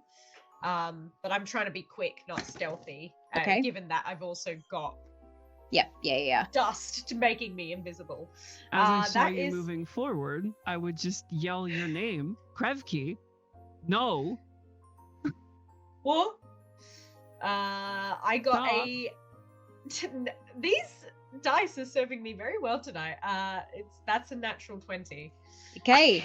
With the call out, the assist with the name, you step back. With my real name. But it doesn't mean that the wards don't go off. They do. So what is going to happen is this immediate arcane lightning bolt courses against, in a ring around the plinth.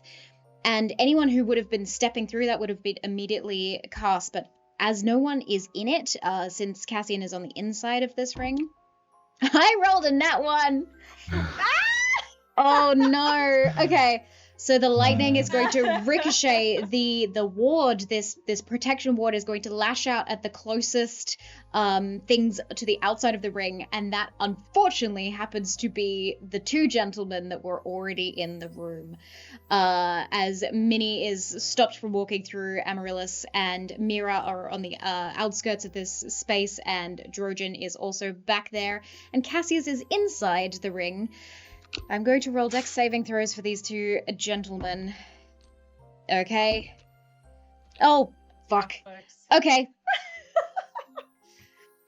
The high mage, the lightning immediately goes through his body and takes him out. He is unconscious on the floor. The attendant, the second one with the higher pitched voice, is still alive, but is shaking from the lightning. You see him reaching towards this inky black crown on the plinth. No, please! What is this? Walk in. So Talking calm. to the high-pitched one. Yeah, I'm not shocked. So super calm. In the meantime, Cassius, you're on the inside next to the plinth. What do you do? The shadow cast is going to pick up the crown. Okay. What do you do? And when that happens, Cassius and the shadow will then teleport next to Amaryllis. Okay. So as Mira walks gently into the room with this sort of shaking, electrocuted man on the floor reaching for the crown, the crown just sort of teleports to right beside Amaryllis as Cassian is holding this inky black crown, and you all sort of look. There is so much of this is happening in rapid fire that it's your base instinct, your first thing that you want to do is going to be the only thing that you can do. There's no real moment for consideration. As you see the crown, Cassius's hand, Mira, you ask this person, what are you doing? What will you do with it? And they were like, please, don't do it.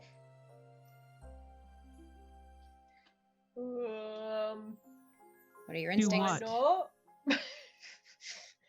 Cassian will look to Amaryllis, and he will flank either side of her, almost circling around with the shadow on one side and him on the other, or them on the other.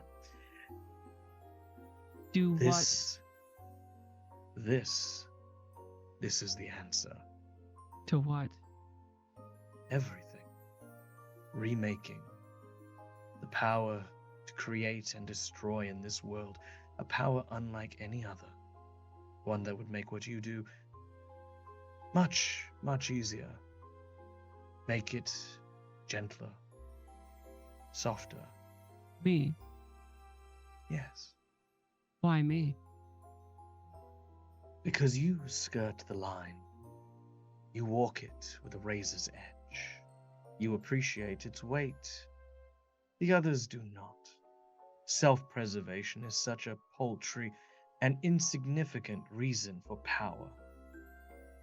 But to do your duty, now that is something worthwhile. Wait. One of the premonitions was an unyielding overgrowth. I'm aware. If you, I don't if you want wear that crown, if you wear the crown, perhaps that is how the premonition comes to fruition. But Amaryllis doesn't do those kinds of flowers. But I forgot that I can't say Amaryllis. I forgot that flower doesn't make those kinds of plants. And yeah, Cassian's right. If people are gonna, change the world, well, flower helped me, rescued me, could make the world a better place. Georgian? Yeah, as they're all discussing this, can I sneak up behind Cassian and take the crown and put it on my head? You could certainly try. I am one. Can she hide in plain sight? Because I'm absolutely 100% watching her. As all this fighting is happening, I would like to use my cleric ability, Divine Intervention, to stop all of this from transpiring. I'll take the crown and I will guard it until I know what the heck it is. Okay. I'll wear the crown. We don't know what the crown is. Here's what we gotta do. Straight up PvP, y'all. There is immediate PvP, and I love this because an element of pure power has been put in front of the group, and immediately you descend into every person for themselves, except Cassian and Minnie, who want Amaryllis to wear it.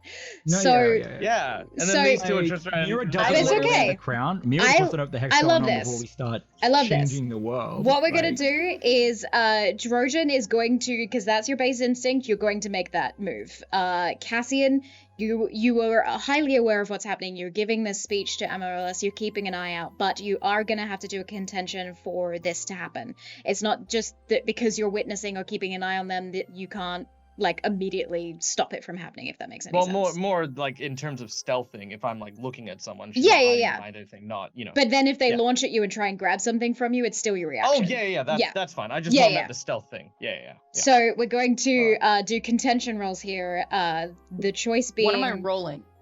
You're going to roll a sleight of hand against a dexterity save.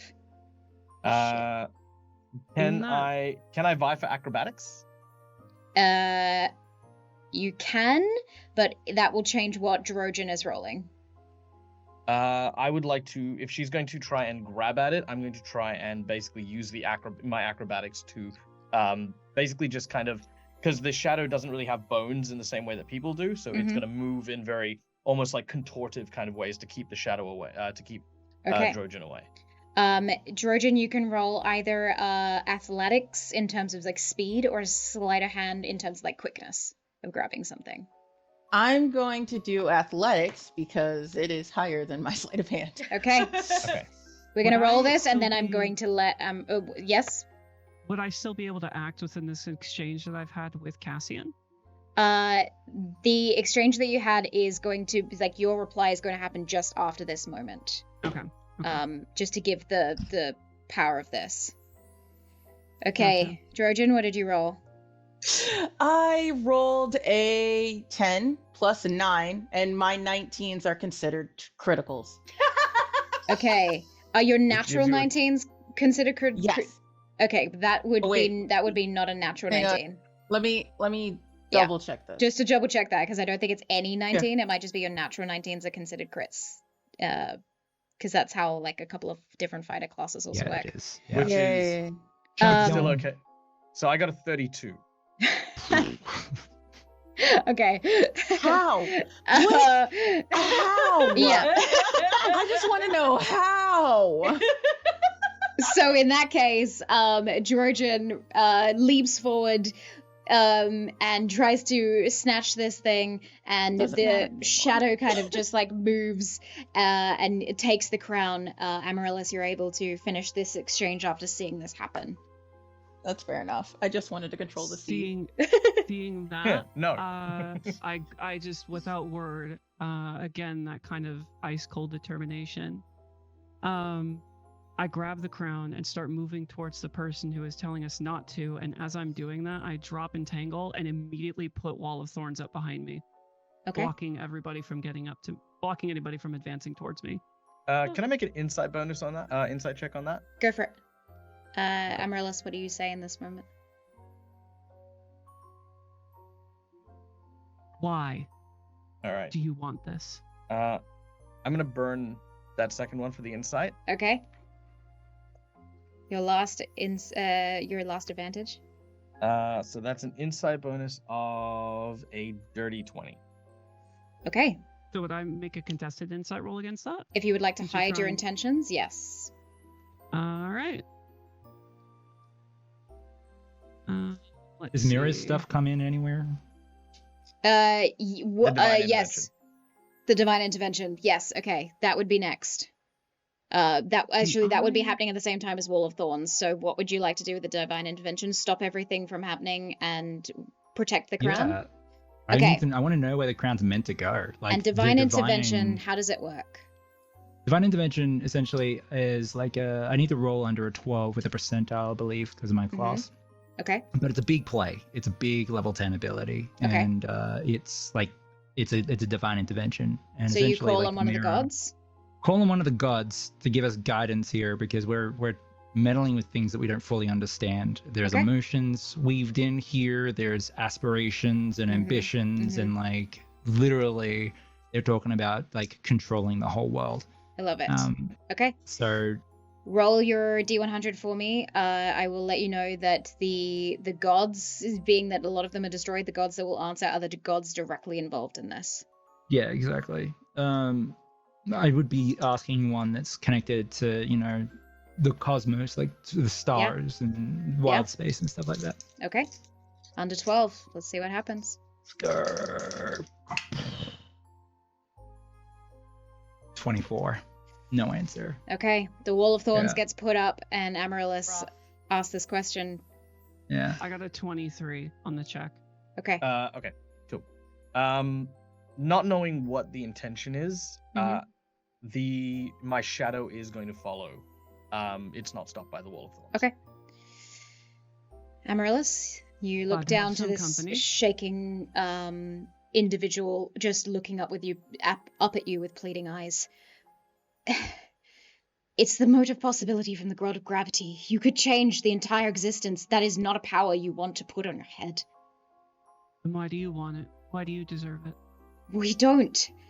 We're gonna kill ourselves for this. But this is to stop the Evergrowth from taking over the world, from draining every mortal of blood to create this planet and turn it into their own moon, so that they exist above all else, so that all the other gods die in the meantime.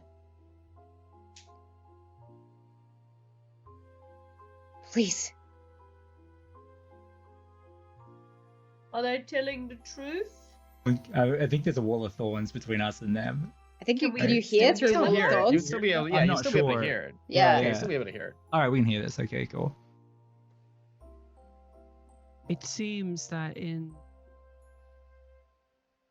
your pursuit to make the world what you want, you would what?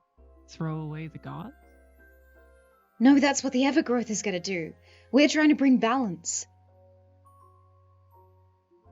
Please, just don't do anything reckless. As long as the gods are around, there is no balance. I'll put on the crown. Okay. Yay!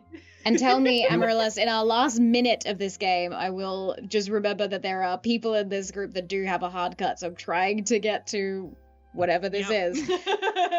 Amaryllis, Um, tell me, in what is putting it on that the you crown, decide to change in this world?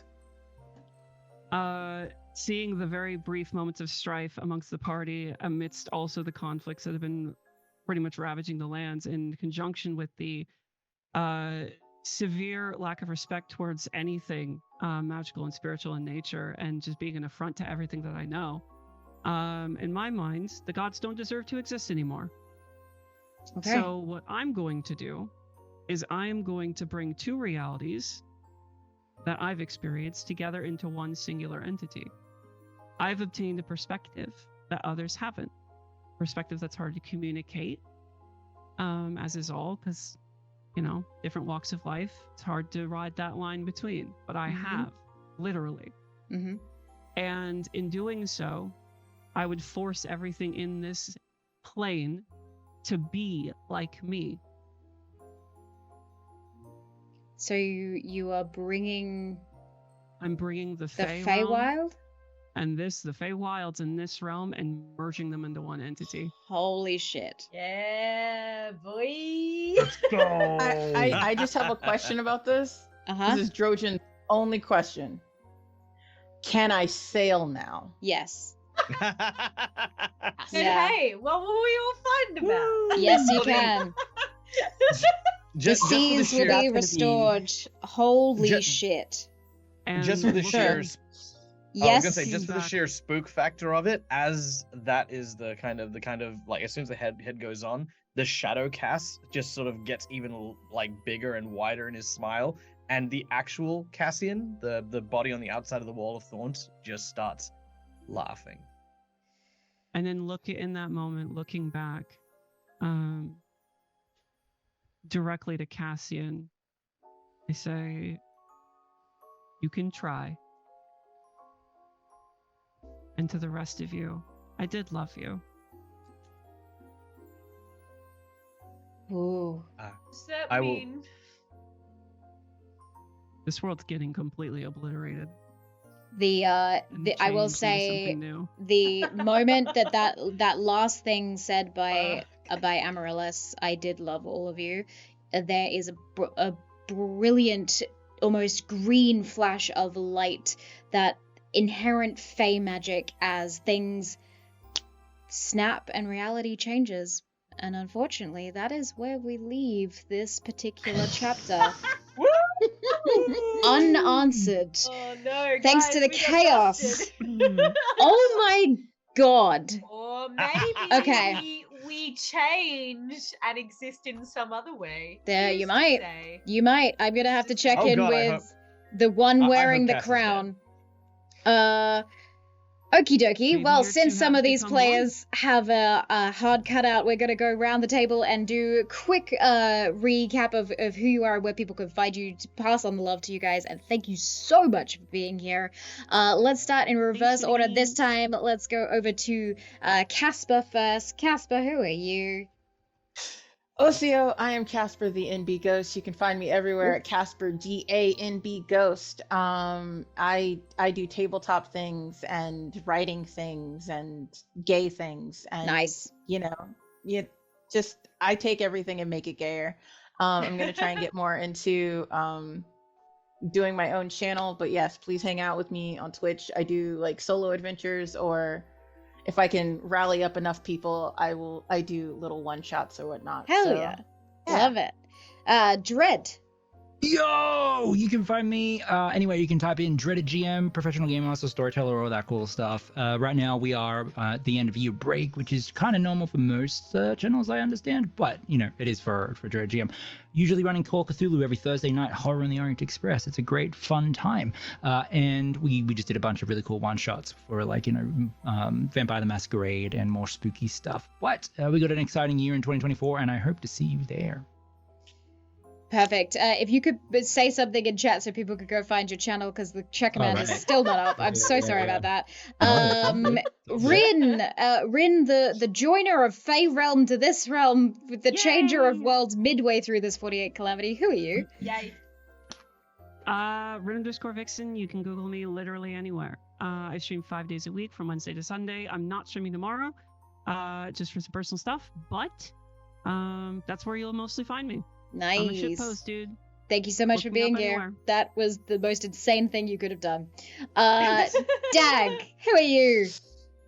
G'day guys, my name's Michael, I'm the Dead Aussie Gamer. This is my face. This is not my place, but a very cool place to be nonetheless. And you can find me, however, over on my Twitch channel, twitch.tv/DeadAussieGamer, where I run a ton of different TTRPGs. I'm also a guest star on a ton of different shows, such as One Shot Questers, where I ran Monsters in the Mist, a cool podcast that's over there. And I'm also a regular member of Careful Cantrip. You can catch our recent Through the Breach series, Pictures of You, a horror-based cowboy western, available on YouTube right now. And yeah, go check out all the cool things that I do, because usually you'll bump into awesome people like, of course, none other than our next amazing person.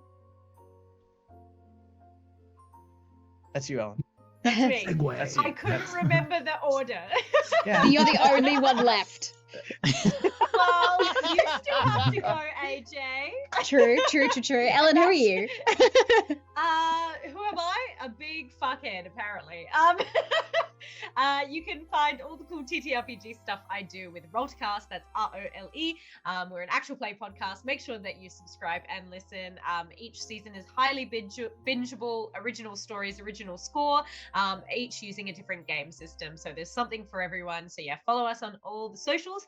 Again, if you are in South Australia, head over to My Love is Cindy's tomorrow night for our Saturday event, and you will see Fuckboy George try and compete in Are You Smarter Than a Fifth Grader? Spoilers, he's not. And then, yeah, for everything else, you can just follow me on Twitter, EllenKGraham1, or IllyBean96 on Instagram. Love it. Thank you so much. We're going to go to a 5 to 10 minute break as we go and collect 2 different world builders that are going to be joining us. I have found out that we're getting the lovely Phoenix Iwaki in for some world building tonight, as well as Damon from Feral Gaming. Oh, I hope that's correct. Damon is joining us as well, the co-creator of the Crowned TTRPG. I'm very excited for us 3 to try and work out what the fuck we're doing now that the Feywild has joined with this realm. Okay, the whole world just changed like 4 hours ago, and now it's changing even more drastically than I thought it would, but this is amazing. So that is what this whole stream is about, a complicated game of telephone where the choices that players, dungeon masters, frosties, and artists alike is going to alter the world that we end up with. Thank you guys so much for joining us. We'll be right back in 5 to 10 minutes as I say goodbye to these amazing players. Go send them your love as well. Bye. We will see you soon. Thank you for games. Everybody. Thank you. Bye.